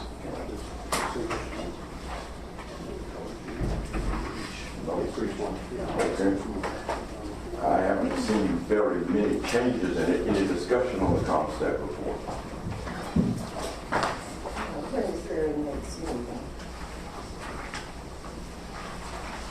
They meet on alternating Thursdays. The next one, if I'm not mistaken, will be not this Thursday, but next Thursday. Is that correct? I think it'll be, yeah, not this week, but next week. Next we go to code enforcement.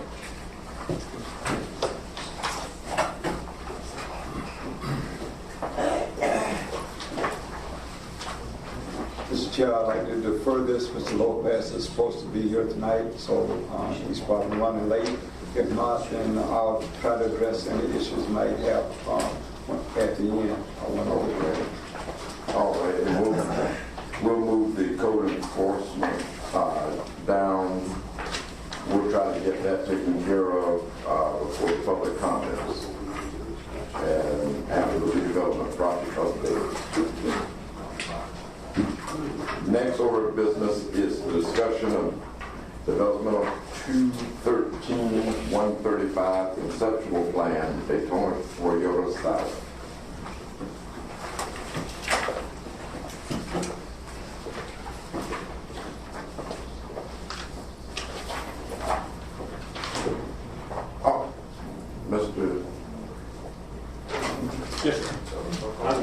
Do you mind if we take a step back and go ahead and get our code enforcement now? Came in just a little later than I expected, but you're ready. Good evening, everyone. Good evening. Eddie Lopez, Code Enforcement, Daytona Beach. Okay. Thank you for inviting me. All right. After looking over code enforcement, did anyone have anything they needed to address directly to Mr. Lopez? We requested he be here because of some concerns. I guess from reading last month's report, and I was not here, but I guess just to find out what are they doing about some of these open cases, are they being addressed? Many of them have gone to hearing. Okay. Others I'm working with the citizens on extensions, coming in to repair the properties that's been cited. Now, my question, or maybe a comment also, some of the same violations have come from time to time, and I understand some of them may be the elderly or the older resident of our community. Salvation Army brought up about a streets team program. Have that been implemented into the Midtown area? Have you worked closely, or is that a projected project that you're going to be looking at to help some of these violate? I'm just now hearing that. That's a great, idea. They brought it to my attention, but I haven't heard anything about that, and I haven't spoken to anybody with Salvation Army or any other programs. Because they came and presented last month, and yeah, you can just kind of share a little bit, because that would definitely help some of the elderly residents. Yes, board. The streets team is starting to gear up. We've been working with them.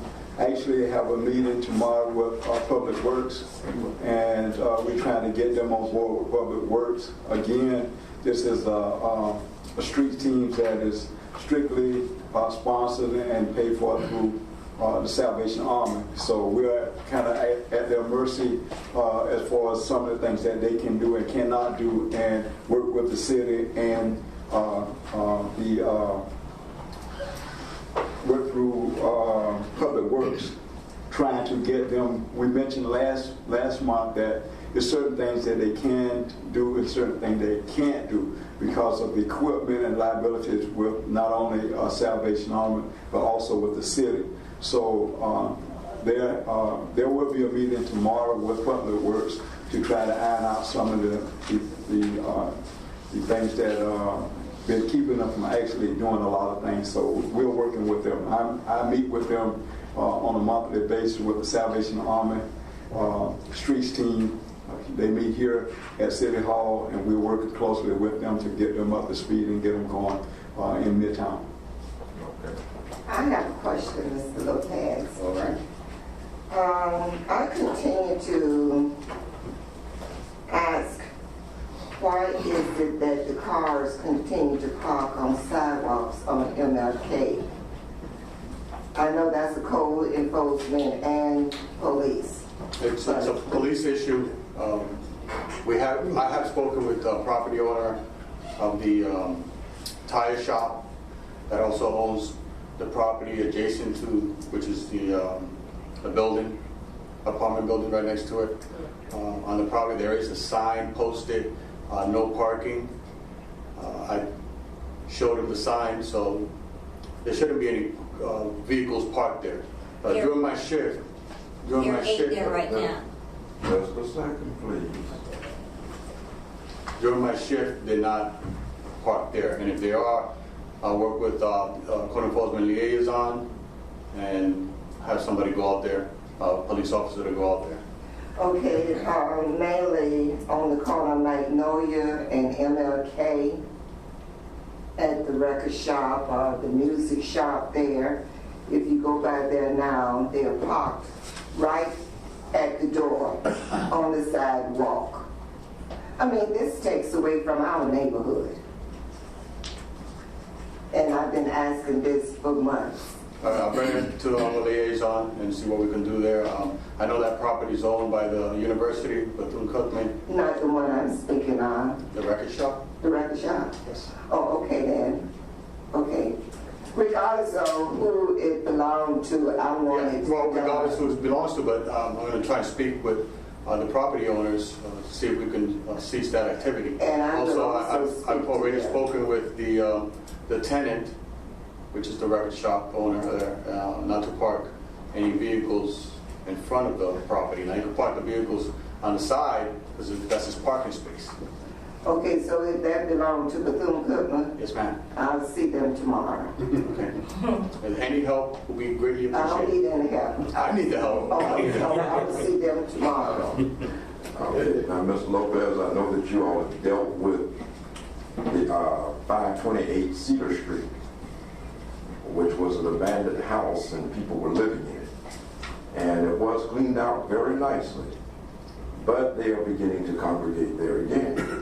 And since they know that you guys are off at 5 o'clock, they wait until about 7 to begin to congregate and sell their drugs and other things in the house. What can be done after hours in a situation like that? Well, probably put that, get in contact, was that boarded up, that property? It was boarded up.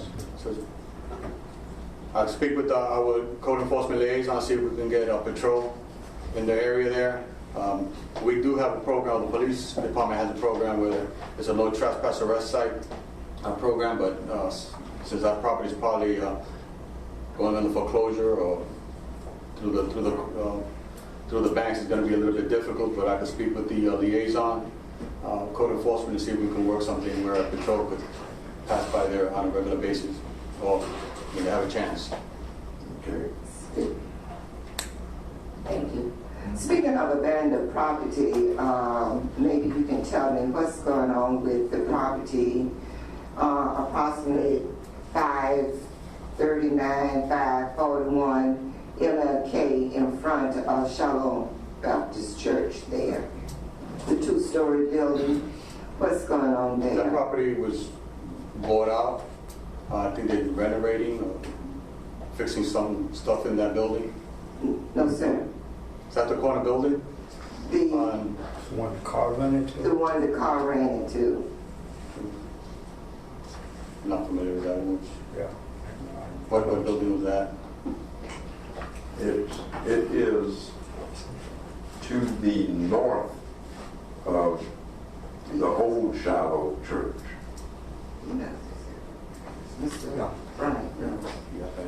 I'm not sure exactly what's going on with that. I think I made contact once with the property owner. I think they live in Orlando. This is the house that vehicle ran into, and we had it boarded up. I did make contact with them. We was looking at trying to purchase it from them at one point. Never got any other information back from them. As far as I know, they're still the owner of the property, but I'll try to make contact with them again. Thank you. I don't know the exact address, but I have another question real quick. My question pretty much is, how many violations do they have to commit or is committed prior to them being taken to court or being pursued to that point? Usually we give them a reasonable amount of time. Reasonable amount of time could be 10 days, 15 days, depending on what the violation may be. It could be 30 days. After that 30-day process or 15 days, a request for a hearing will be set. Okay, and now what if this is their second sets of violations? Because some of these, again, the complaints with overgrown lots and not being maintained and so forth, been coming months after months. Seem to be some of the same addresses and so forth. What else can be done, or is there anything else being done to alleviate this problem? The city does mow them, and we cite them. Okay. Just working with the citizens. Okay. Try to keep it up. Okay, thank you. Okay. Any other questions? I just want to thank you for spending a couple hours with me a couple of weeks ago. I really appreciate it. Learned a lot about what you do and what code enforcement is all about. Thank you. Thank you. All right. We thank you for coming in, Mr. Lopez. We appreciate it. We miss you, Okay. Anytime. Pleasure to be here. Thank you. Thank you very much. One other question. Sure. And Dr. Jameson has been asking this, and she brought it up years ago concerning the grass growing on the sidewalk and in the streets and things, especially south of Martin Luther King. South Martin Luther King. Lovely. Bellevue area between South Street. Usually, we do have an ordinance where it's the parkage, and usually the property owner has to maintain the parkage area.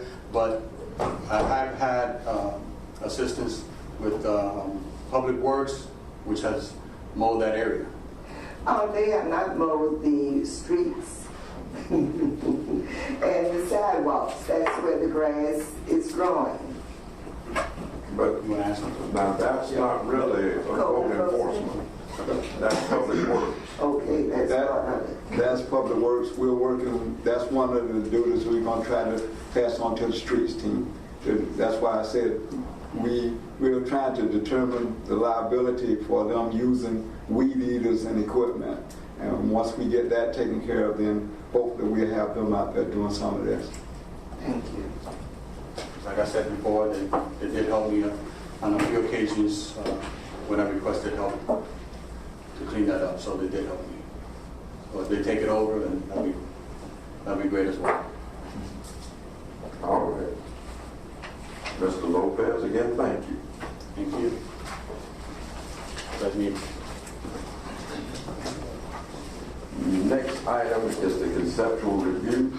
Again, if there is anyone from the audience that wishes to speak on any topic on the agenda, please fill out one of the green sheets so that we will know who it is and give it to the secretary.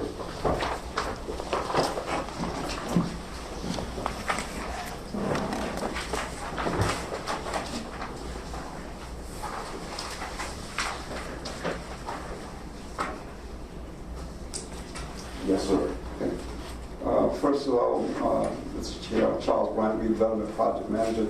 I want to recognize our past design professional, Mr. Kim McGee, is here tonight. We thank him for coming tonight, and also introduce our new design professional, Mr. Joseph Pulowski. Pazzulli. Pazzulli, okay, Mr. Pazzulli. He's our new design professional, and also we have an alternate design professional, Mr. David Schwartz. Okay, he would be, he works with Mr. Pazzulli there, and he would be here when Mr. Pazzulli can. He's our design professional. And we want to thank him for being a part of this board. We thank him for being here. We had orientation with him yesterday, so he's ready to roll and get off the ground with the new site plan, conceptual site plan tonight. So it's good to see full board tonight, full house. So we are ready to go to work. And you have in front of you conceptual review. Agenda item number 7D, V2013-135.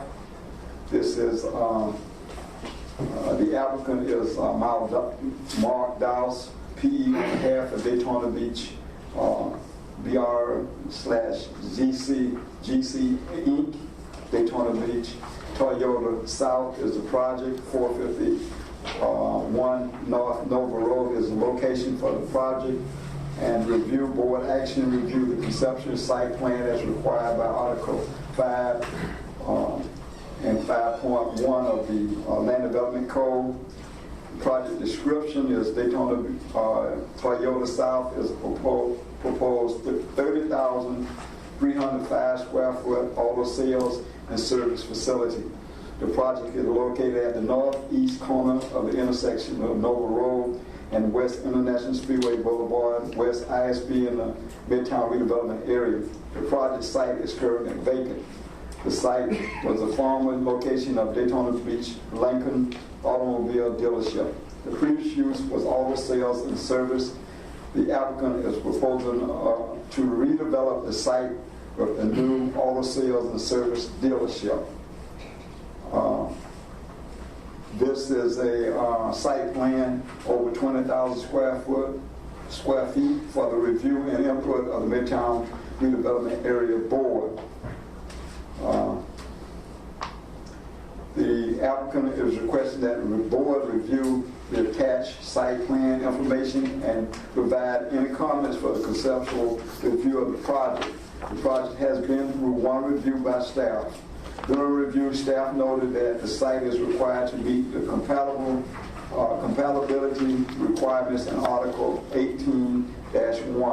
The proposed automobile use is adjacent to single-family uses located in a residential zone property.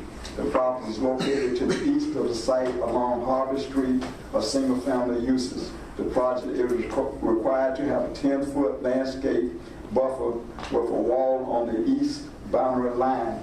The applicant is requesting a 5-foot buffer along the east boundary line. The LDC does permit the modification of compatible requirements under the following provision, Article 18-1.8, which states the modification. You do have the package. We do have the applicant, a representative for the applicant here tonight that will be able to present some other drawings, some other pictures that we have that will be coming up on the screen. They'll be here to answer any questions regarding the site plan. Mr. Dawes, are you going to do it? Mr. Morris, Mr. Jim Morris is going to do the presentation. Yes, sir. Okay, just before Mr. Morris comes, one of the things we need to remember, board, is that we're dealing with conceptual site plan. One of the things we cannot deal with here is how many jobs are going to be available, who's going to be hired, and things like that. We are simply dealing with the conceptual site plan.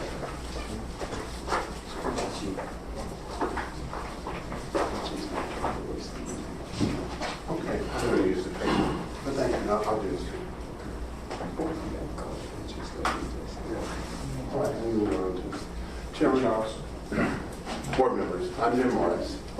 I'm here on behalf of the applicant. I'm joined by the engineer, Mark Dowse, with Ty, and the property owner, Mr. Gib Danahower.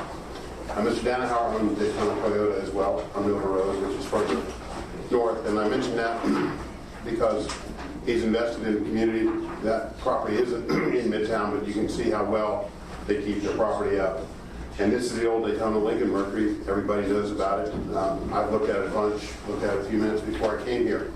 Mr. Dannenhauer's plan is to reuse that property. I've got some handouts coming around to you that will give you some illustrations, as well as the stuff that the staff has on their computer. But it will be new construction. Initially, he was going to use the existing buildings, and it really wasn't going to work out to do that. So it will be new construction. And as the chairman mentioned, this is conceptual review, and what I've given you are conceptual plans from the perspective of there's not a ton of detail in the plans, but it does show the landscaping on the site. The former site had about 9% landscaping. We've got about 16% landscaping now. There's going to be 2 new buildings on the site. There's an existing screening wall on the eastern side of the property where the homes are located on Harvey Street. And the wall stops where the property becomes adjacent to the commercial frontage that's on 92. So there on that commercial frontage is the old Army Navy store. I saw something called the NSD Clothing Company and a few other stores. And of course there's a gas station across the street. So what I've done is you look through it. The first plan you got is a black and white plan. That's the landscape plan. It kind of gives you an overall configuration of the site plan. The second set of drawings are stapled together. And there's numbers, 1, 2, 3, 4, and so on. And the object of that is so you can look at the buildings on the first page and turn back and see the corresponding color illustration of the building that will be where the number 1 or 2 happens to indicate what's going to be there. Thank you. I'll get that.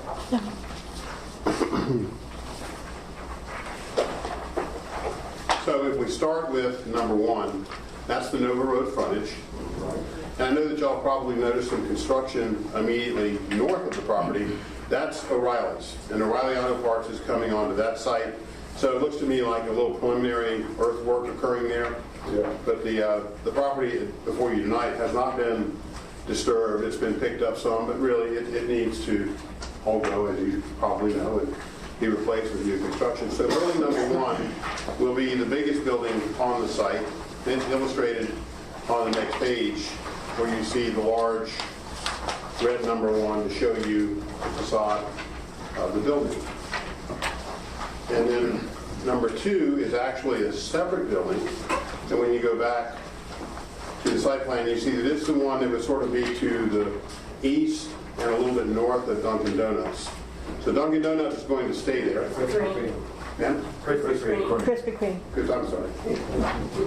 Dunkin' Donuts. I've lived here all my life, and I know it says hot donuts on the window. There it is. I know there is. And I apologize, and I appreciate the correction. The donut shop. What I was going to get to is the traffic issues associated with the donut shop.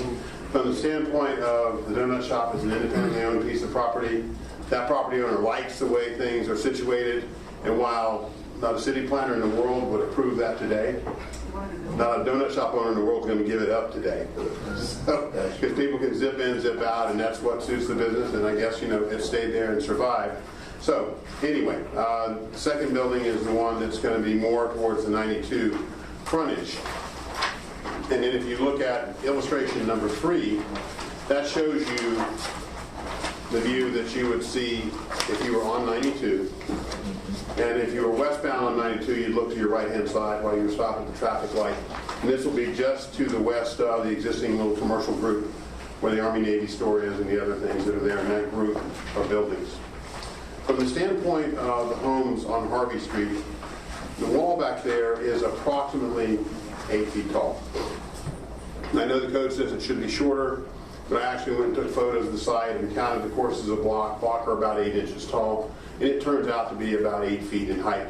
There's going to be landscaping done on this property in the interior of the site because the wall itself is built on the property line. So from the perspective of the people that live in the homes, nothing can be done on their side. It's their property, and they're in control of it. And the wall actually sits just as if this was the property line. It sits right here. So the eastern side of the wall is the property or the control of the people in the homes. The western side of the wall is the control of Toyota. The wall does take a job. So landscaping will be in there, and that is where the waiver is requested. And it's requested just from a standpoint of the depth of the property. When you look at the frontage of the property, and I'm going to ask Mr. Dowse to come up and help me a little bit with the landscape details on the Nova Road frontage in terms of the prior depth that Daytona Lincoln Mercury had and what's proposed now.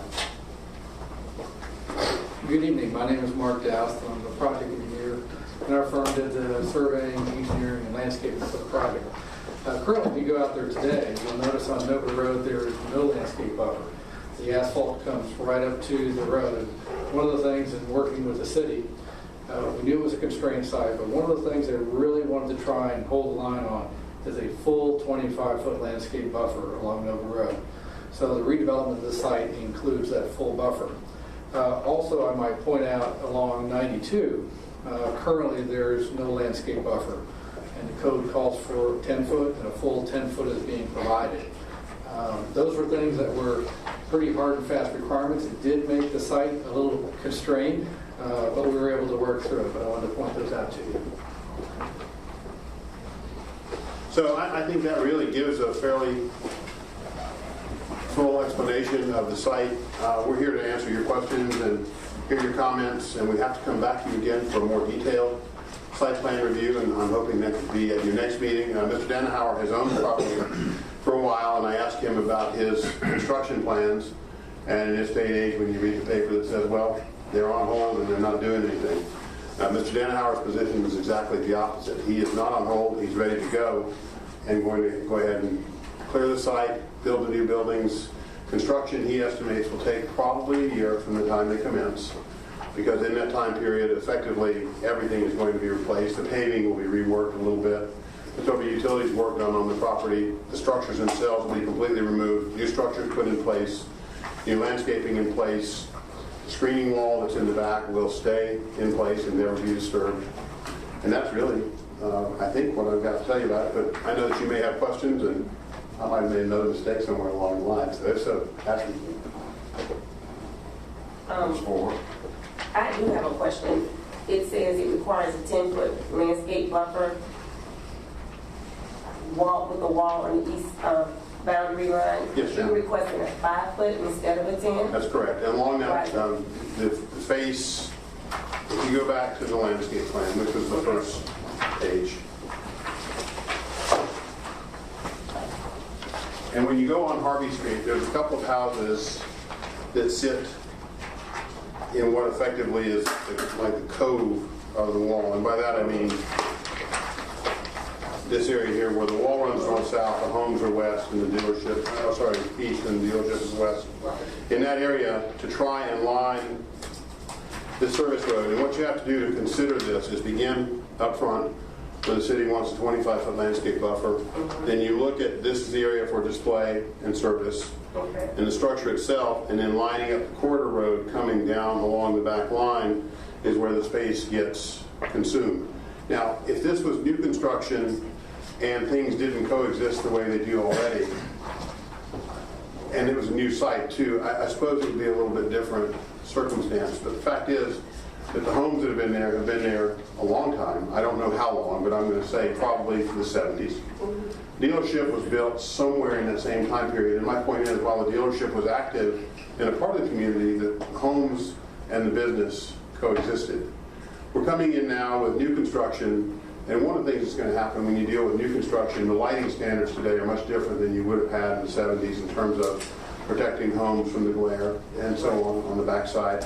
Also dealing with public address systems and those kind of things. It simply doesn't happen now the way it used to happen. I remember when the Ford dealership was on 92 and the noise that you would have around those kind of places. And I know it's not there anymore, but these dealerships actually don't work that way now. If you go to Daytona Toyota or to the Chevrolet dealership immediately to the north, it's simply a different operation. But the reason for the waiver is that the alignment of the site from the standpoint of circulating traffic around to manage the traffic requires the space to safely operate. Initially, I had prepared a variance application, and we were ready to file it, and the staff said to us we really should come to this board to discuss the waiver. We were fine with that. I immediately pulled the variance request, and we come to you tonight to work with you on this matter and other matters that you have questions about. Yes, ma'am. I too have questions about that 10-foot waiver. And it was mentioned that it's 8 right now. Somebody said 8 feet. And then you say that the requirement is 10, but you want to make it 5. And I have not yet seen a reason why it can't be 10.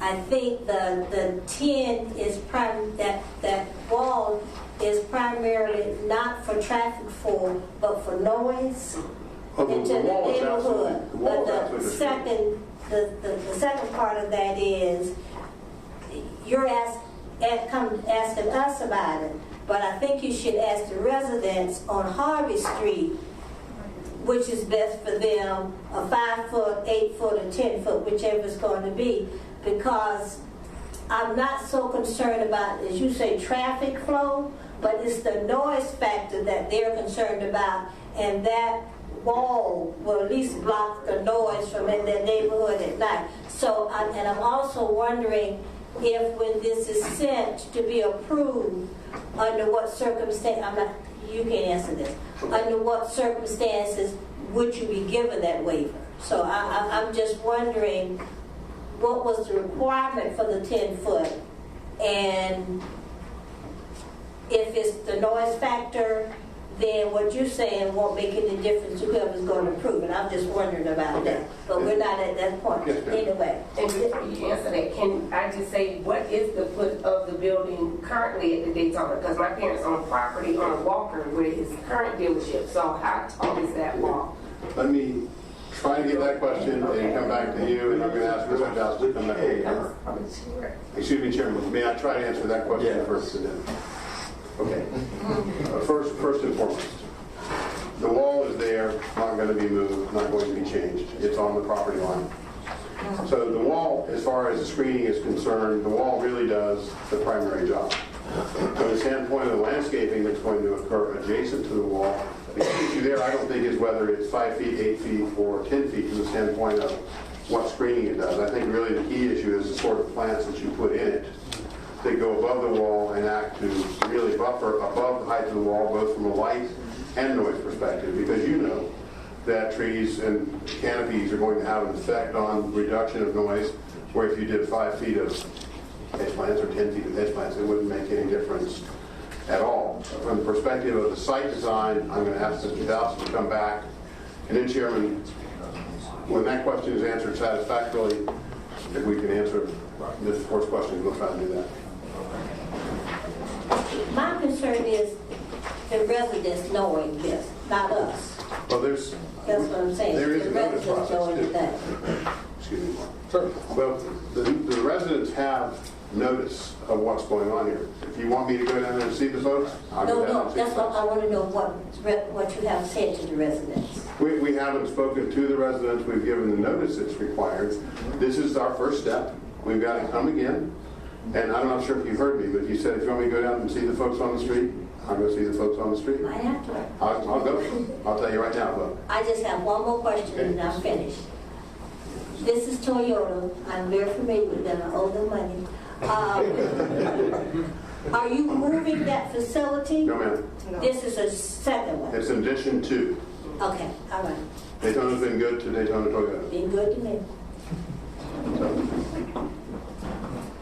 So what we're going to do is, I think, I'm not sure, speak to the design layout and the alignment. As I mentioned before, the city was really desirous to get the full 25-foot buffer on Nova Road. Originally, there was another row of cars that used to occupy that space. So what happened when we pushed it back, we lost an aisleway, we lost a whole row of cars. And the building placement in the back, the proposed building, is in the same distance from the property, the rear property, as the new building will be. There's no change in that distance. The wall, same location, same height, and actually the landscape buffer is the same size as what was there before. It's actually going to be a foot or two bigger. The problem comes in the width of the drive behind that building. If we were to try and take another 5 foot off of it, what happens is cars that go behind that building can't make the radius to get in the open doors. And they end up doing 3 and 6-point turns to try and get into those doors. So the extra room that we're getting allows that traffic to flow smoothly in and out of the building. From the standpoint of buffering, since the landscape waiver is on the west side of the wall as opposed to the east side, the resident will not know the difference because they physically don't see that landscaping that's on the other side of the wall. It really has an effect on the dealership, but from the resident, they shouldn't really see any difference because it's on the other side. Plant types. Okay. We want to talk a little bit about plant type too. This building is facing the back. This building is facing the back. Yes, ma'am, you're right. And they won't be able to drive that. That's what you're talking about. This one. Come in. It'd be like this. It's the wrong way, but I'm driving this way, and I need to turn into a bay. So you've got bays. You have bays in the back of the building that service comes through and works that way. So you've got to be able to make that turn in to the corner. Yes, ma'am. So you've got to be able to have enough distance out to turn in. Okay. And to give you a little bit better idea, those bays are already behind the wall. They're not seen by the houses. And everything at that wall, the wall is right on the property line.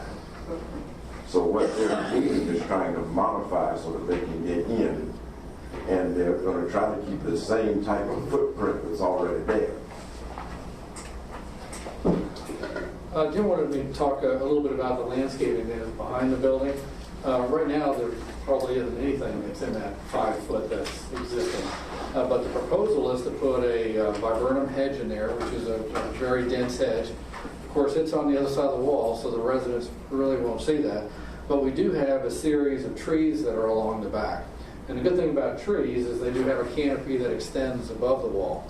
As Jim mentioned, the code requirement is 6 foot for a wall. The existing wall that's there is 8 foot tall. We think that's good because it offers a little bit more protection. And I think the trees that are going to be planted, there's 1, 2, 3, 4, 5, 6, 7, 8, 9, 10 trees that are just along that back wall. The canopies will come up above the top of the wall, and I think that will help too. So if you go back there and look at what a resident would see now between the wall and the building versus what they'll see after the new building is built, I think the extra trees will also help. The big difference, though, is along Nova Road. It'll be a major transformation. If you drive by that site on Nova Road and 92, it'll be just a super major difference. Mr. Barber? Did Ms. Moore's questions get answered? Well, no, because I asked how tall is the current wall at its previous dealership, at the current dealership. I believe the current wall, as Jim indicated, is approximately 8 foot tall. Her question is at the Walker Street dealership. Okay. Yes. The Walker Street, and we actually did that site some time ago, and that has, you have the right-of-way line, and then there's a 10-foot buffer that's on the outside, which is typical if we put a wall along a right-of-way, and then you have the wall. On the inside, that wall is 6 feet high. On the outside, it may appear a little taller. I'm not sure, because it depends what that grade is. It kind of changes along the back. But that wall, I would guess, is anywhere from 6 to 8 foot tall on the back side.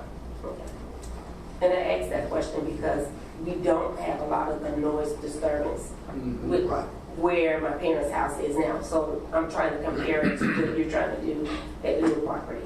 Yeah, I would say the wall at this location is at least as tall, but it may be actually taller probably. Okay.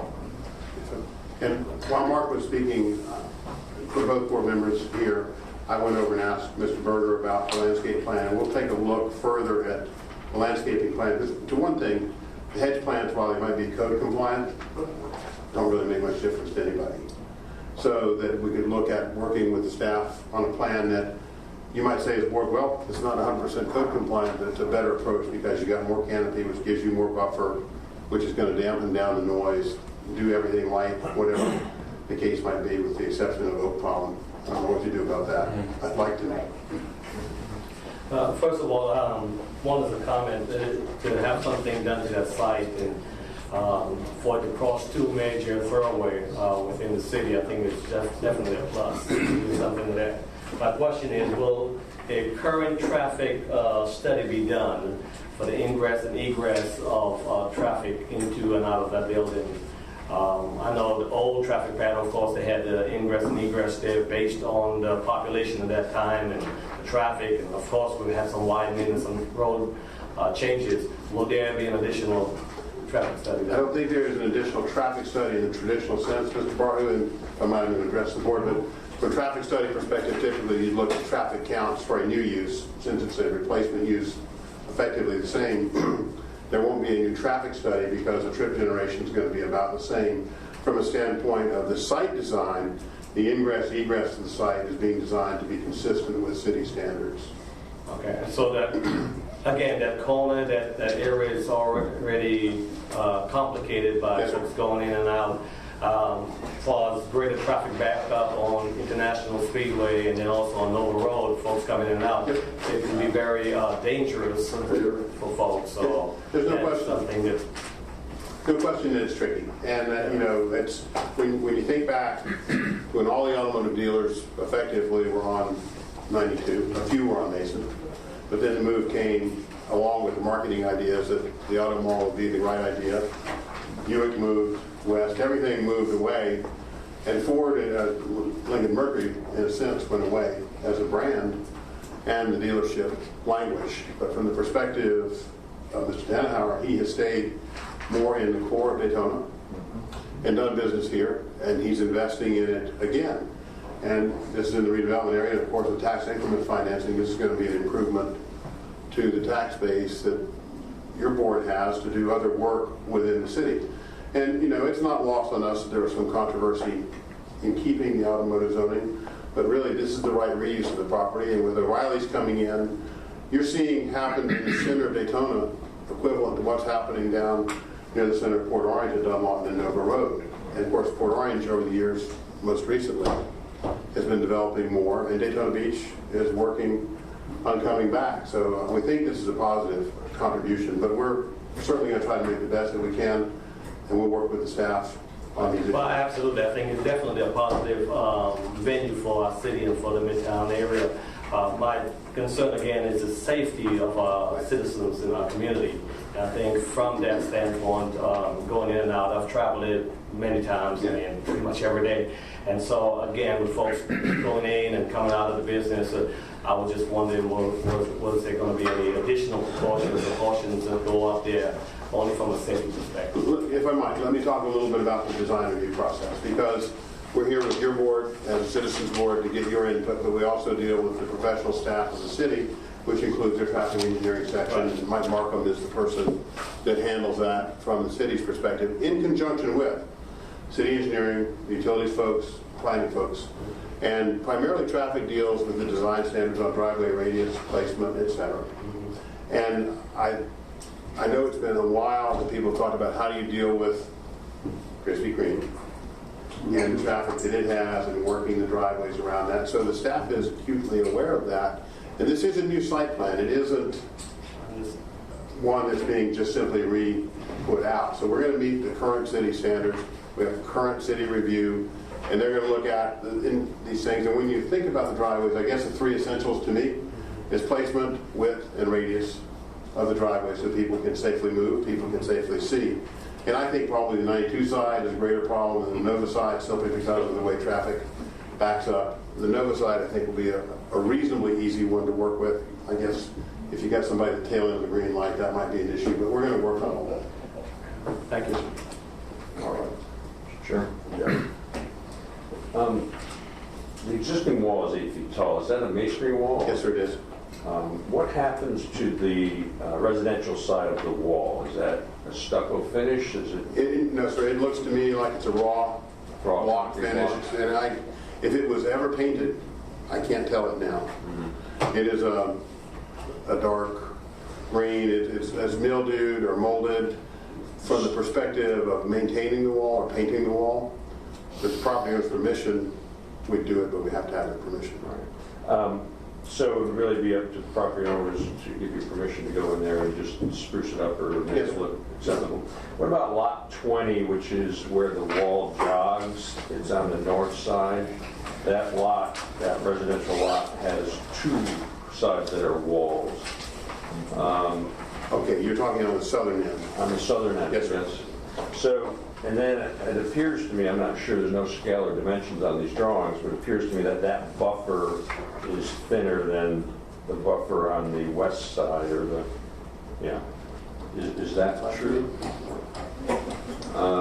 That adjacent to lot 20, just maybe it's an illusion, but it looks like it's thinner than the buffer right behind the maintenance building?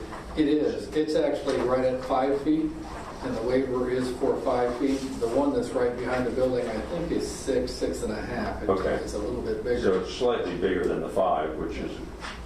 And currently on that side, I don't believe there's any buffer at all under the existing condition. So we're putting a buffer in there to have landscaping against the wall. So the wall to the adjacent to that lot 20, there's no buffers required? No, sir. No, so there's none currently provided, or they weren't provided in the old site. Yes, sir. So the way it exists today, there's no buffer whatsoever, just the wall itself? There wasn't under the old site. I consider the site presently as sort of a raw site. Right. That it's not fair to say it doesn't exist, but we know in the past one did not, and we intend to put one there. I would say one other thing, if I might, sir. The wall terminates at the street at that corner, and you can see the landscape buffers where the wall terminates, and now your street side in parallel is a much larger buffer, which happens to be across the street from the sides of the commercial buildings. But I suppose, from the way the design was done, initially commercial was fronting on 92, and the wall terminated there where the residential uses ended. It's what it looks like to me. I don't know that, but just by observation. So the wall does terminate right at Harvey? Yes, sir. Okay. Yeah. So in that regard, having landscaping there is an improvement. The distance between, and I understand circulation, on the back side of the proposed maintenance service building, is that a 24-foot? I believe it is. I'd have to pull out a dimension drawing to see, but that the aisle in the front that you see in front of the building, that is 24 foot, and that appears to be the same distance. And then that allows you to do the 90-degree turn in and out. It does. It's not as good as what we'd like to have. My preference would be to have 30, right. But it's very tight. They've kind of done a little bit with the doors to make the doors bigger. Also, I did want to point out one other thing. A lot of times you're used to these body shops having overhead doors, and the overhead doors are open. Danaher wanted me to point out that this is an air-conditioned facility. So if you have overhead doors, they're going to be shut. And that's just one more thing that helps control noise inside the building. So I want to point that out. So once you pull in, those doors won't be open all the time? That is correct. During service time. Well, that's nice. The height of the building, so if you're in the residential, if you're in your home and you're looking out to the back, you got an 8-foot wall, but you may see the top of that, the rear of the building. You probably would. The building is probably going to be about the same height as it is now out there. It's a very similar type. Actually, for some time, we were working with the existing building. And it got to where they were about $100,000 apart from renovating the old building or new construction. And the decision was made to move to new construction. But as far as the height from the back, it's going to be very similar to what's there today. Okay. It appears to be a metal building that'll be painted. It is, and it has, I believe on the front, it has treatment, architectural treatment. Yeah, yes. It went through actually a couple of cycles with staff to get to the elevations that you see here. Okay. So if the residents were obliging, you would do something to the back of that wall to improve the look of it? Well, you could do something. I'm thinking that what might actually be preferable is to try and add more trees with canopy that extend above the wall. So right now we have an 8-foot wall, which is really good. I think that's a good start. And then I'm thinking what can be done, above the wall. So if we can make it green, that's probably better than even, looking at a building. So that was my thought. If we were going to look at what could be done back there, I'm suggesting tree canopies up there, Well, That would be nice, and that does diffuse any service noise that would be back there. But if it's Yeah. air conditioned space, you're really eliminating the noise anyway. So that would be our suggestion. That's what we've kind of kicked around. Yes, sir. Mr. Bucon, do you have any questions? I don't have any questions at this time. No questions. Okay. Any further questions, Mr. Other than that, I'm excited that we're going to be doing something with that property there because, again, I saw it for a very, very long time. And you call it existing. How do you call it existing? Been closed for how many years now? Well, look, you and I, we're still existing. But we're not the same condition as we were 20 years ago. So that's how I call it. Mr. Ross? No question at this time. Dr. Jameson? Mr. Barton? Good, thank you. All right. Then at this time, we looked over this conceptual plan. Is there any motion needed by the board? No. Okay. Chairman and board members, if I'd like to thank you for your time. We'll see you soon with another review. Dr. Jameson, I'll go down on the street. And we appreciate that because getting the residents behind it. I understand. I just finished one in Port Orange. It was in the newspaper. You didn't hear about it anymore after I got involved and we substituted more trees, trying to make people happy. And we wound up doing it. Oh, by the way, Attorney, you have truly changed in the last 20-something years. Haven't we all? Thank you. Mr. Miller and I go back today too. Thank you all. Thank you, sir. And Mr. Danhauer, thank you for the work that you're doing on that property. Well, looking forward to it. Thank you. And we want to make a lot of money too. Money's not important. We just want to make friends. Thank you. That's what you tell your salesman every day? We're not here for profit. So I can stop paying my car payment? There's a reason he has lawyers representing. I want to be his friend. All right, we're ready for our redevelopment project updates. Mr. McGee? Sure. We thank you for coming out to the meeting and we appreciate all the work you've done over these last 15 years on this board. Thank you so much. See you again.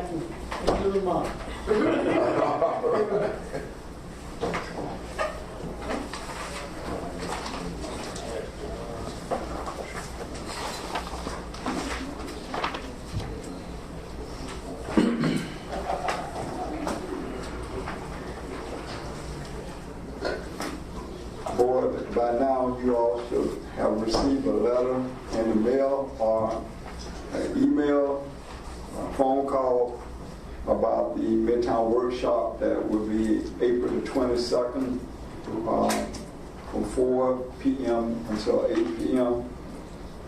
Hopefully not that long, but we have a schedule anyway. It would be downstairs in room number 149B. I'm asking again, please send me your input on what you would like to see at the workshop. I have put together some information for you for the workshop, but I would like to get your input also. So please email me or call me and let me know what you would like to see at the workshop. I had a question, Brian. For 4 hours, what are we going to do?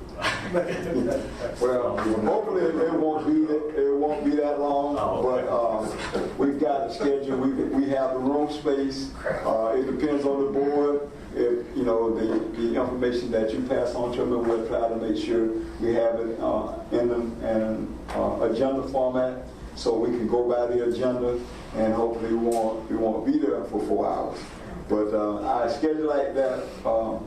Dr. Bahu, because we have been in meetings for 4 hours before. So we want to make sure that it's a workshop, that we can make sure that we cover all the issues at that time. Yes, sir. So I'm asking you, the board has been asking for a workshop, so here it is. So we want your input so we can put together an agenda so we can hopefully have everything and do it in a timely fashion. Yes, sir. And get out of there. I want to go home too, Pastor Bartley. So that's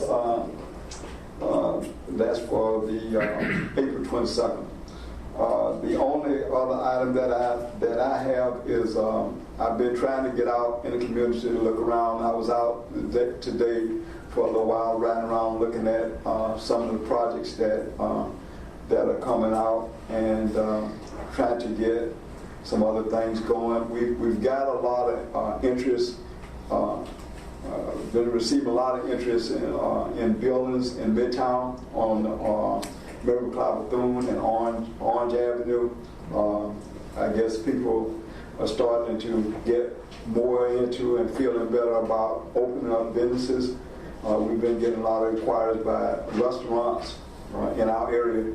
So hopefully some of those will come through fruition and we'll be able to generate additional income for Midtown. Other than that, been trying to follow up on any complaints or any actions that is required in the Midtown area. I get the calls and I try to work with code enforcement, and a lot of times I get calls that they don't get calls on. And actually, I think Mr. Lopez is doing a good job, but he's not as familiar with the area as I am. That's why I can answer some of the questions he can't answer. And his area is not only Midtown, he's doing other areas also. But he and I do work together, and I work with code enforcement and the police department. So we are a team, and we work together to try to eliminate any issues that might come up. This is the Easter season, and I want to wish everyone a happy Easter, and I hope you don't eat too many eggs, because we're trying to control everything. They told me so. Don't eat too many eggs for Easter, but have a happy Easter, and I'll entertain any questions or concerns anyone may have. Mr. Bryant, are there anything happening on that Father Lopez property? Okay. I just had a short meeting with Mr. Emory Counts today. I know the health department has met with Walmart in New Smyrna. They're trying to speak with them and get them to maybe do a smaller Walmart like they have the one in Holly Hill. Mm-hmm. They did one in New Smyrna, and because the reason they did one in New Smyrna was because it was a food desert also. So I did talk with the health department today, and they are trying to assist us in getting a smaller Walmart store on that site. You must have listened in on my conversation. Well, I did. I passed by there today, and I was just thinking what a shame that that big piece of property is there and nothing happening. And of course, I'm very concerned with having grocery stores in our neighborhood. We need something like that. And I was hoping that you said something like what you just said. Thank you. Yeah, and in addition to the Dollar General, I know that corporate headquarters has been notified, and I've talked with someone today, and they do have someone from corporate looking into the Dollar General store on ISD also. So it takes citizens' input and their concerns to voice their opinions at the highest level. Sometimes they help us to get where we want to go. We as staff can only make recommendations according to the Land Development Code, but sometimes they can step outside the box and they can assist us, which in this case they are. Right. I've noticed a lot of men on Orange Avenue. Are they beginning to prepare to start that construction? I have to defer to Reed on that one. There's a lot of work. I saw some cabling out there yesterday, right after that big storm blew through here, and so they're doing some of the utility prep work, anticipation of doing some of the excavation and work and mobilize Of course, as they do that, they'll be going section by section, and they'll work with the people in that affected area too as they move along. So it'll happen over time. You'll just see them shift and move that project from one section to the next. Anything else, Tom? Other than we'll continue to show our appreciation for residents that passed and that contributed to the Daytona Beach community by doing the resolution, and in cases allowable, I attend the services. And Dr. Jameson, we still our condolences go out to you for in the loss of your sister. And we've had some other people that contributed greatly to the Daytona Beach area, and I'd just like to send our condolences out to their families. We continue to thank them for their contribution to the city of Daytona Beach and what they've done. All right. I've got this, that we have a speaker late.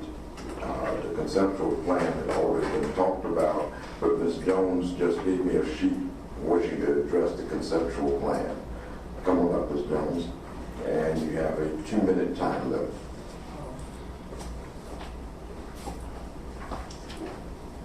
My name is Patricia Jones, and I live in the 32114 area of the code.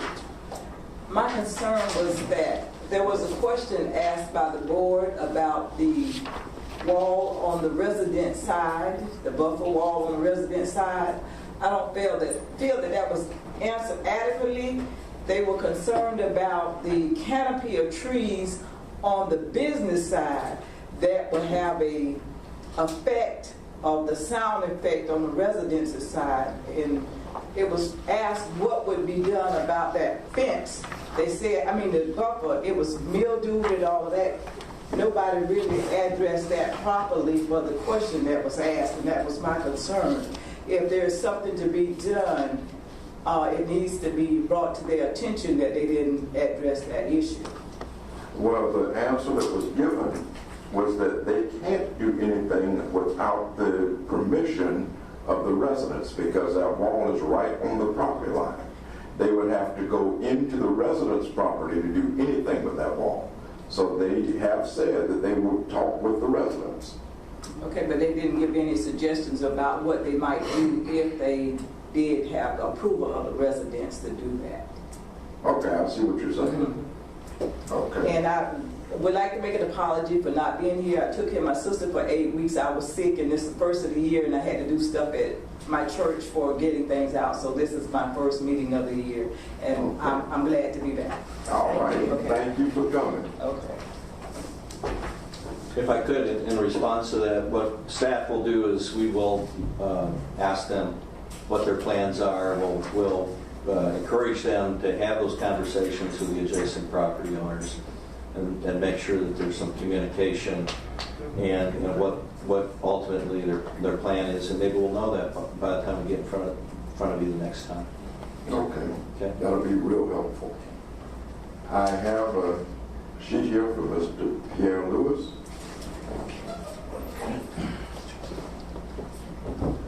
Pierre Lewis, 130 South Franklin Street. It's good to see the board members again and some new faces that I've seen around also too. I apologize too, it's been a while since I've been on the board too, but we've expanded now from our 3 computer centers, and now we're opening up the 4th. And the board, I noticed, heard me as a programmer talk a lot about IT and talk a lot about the Wi-Fi. Well, one of the things that I know that we're doing at our new center is it's actually a completely wireless center. So we're making that progress that I've talked to the board a lot about, and I wonder whether, I guess it's probably asked Mr. Bryant, whether the city still has the Wi-Fi. I know they still have it on the beach side, and I know they created those other access points, as I talked before, from Orange Avenue to Palmetto. and that's as far as they went. But as far as still creating those access points in those areas that are there, I still haven't seen those yet. I'm hoping that that is something that is going to be in the wireless, in the master plan, that they're talking about the IT portion of that, because I work with a digital generation, and we all know they're out there, so I would like to see some of that included into the master plan too. The other thing is that we are looking at constructing that new building a little bit differently. We will have wireless access there. I don't have so much time, so there's actually 2 points, and the other point I want to make about the water. But I heard somebody say earlier, they were talking about, I think it was Mr. Miller, said something about the Father Lopez, Mr. Brown were talking about in that area. I thought before, I went to some meetings, and they were actually, Walmart was supposed to create a Walmart in that area. That was the reason that, well, not the only reason, but part of the reason was why Father Lopez moved from there. And that Walmart was going to create there, and then all of the Tire Kingdom, and then they decided that they didn't want that, well, for whatever reason it was. We got that, they were on quite a few meetings at the church up there. Remember, you're shaking your head, Mr. Bryce, you know what I'm talking about? And they were supposed to move in there before. But for some reason, they did not move in there. So maybe the board can give some feedback on that. But the other reason I marked on my sheet was, I can't remember, I'm running out of time, but I'll try to make it quick. There's a letter that I received from the city about the water.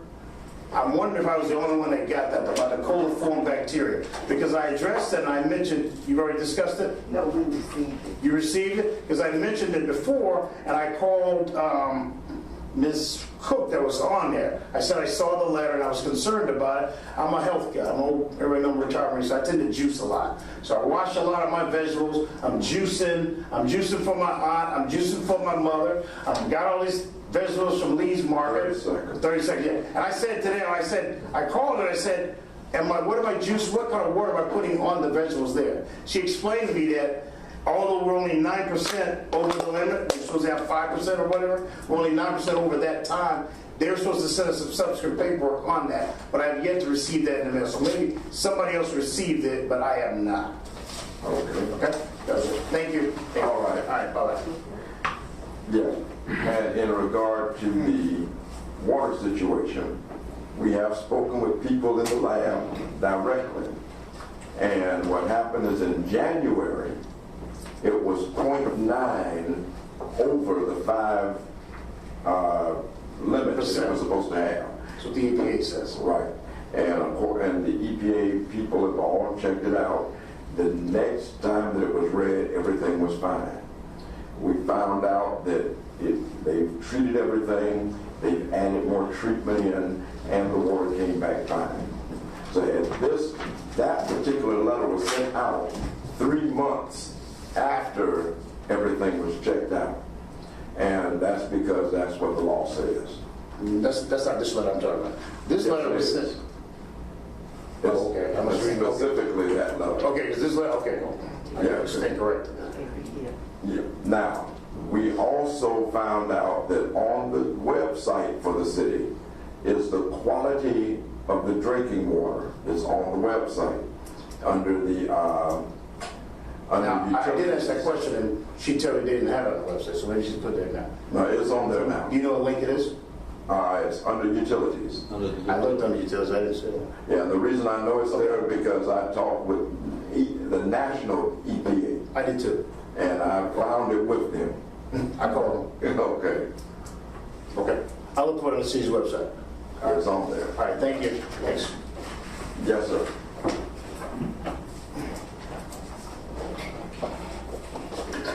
Mr. Chair, I'd just like to make acknowledgement that we do have the alternate design professional and also Mr. Schwartz. Welcome. All right, those are the only 2 forms that we received for public comment. Now we'll go to our board comments. We'll begin with Mr. Baldwin. No further comments other than have a wonderful, blessed Easter. All right, Mr. Ross. None at this time. Mr. Fuqua. I would like to say, I'm really excited about the new development that's coming to the Midtown area, and I think that it's just going to really make a major impact on the Midtown redevelopment area. Thank you, sir. Mr. Miller? No comment at this time, sir. Okay, Dr. Jenkinson. I want to welcome you new design, and we really missed Bill, but you're welcome. I'm glad that you're here. Thank you. Ms. Ford? I want to welcome all of our new board members. I was not here last month, so welcome to our board. And I am excited about the new things that's going on in Midtown.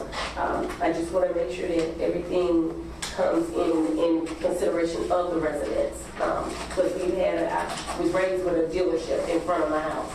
But of course, with the buffer and the walls, things worked out for us, and my parents' home still exists there. But just want to make sure everything is appropriate for the residents that's going to be dealing with a dealership right there in the neighborhood. Have a wonderful Easter. Yes, sir. Thank you. I would like to welcome. Good afternoon. Thank you.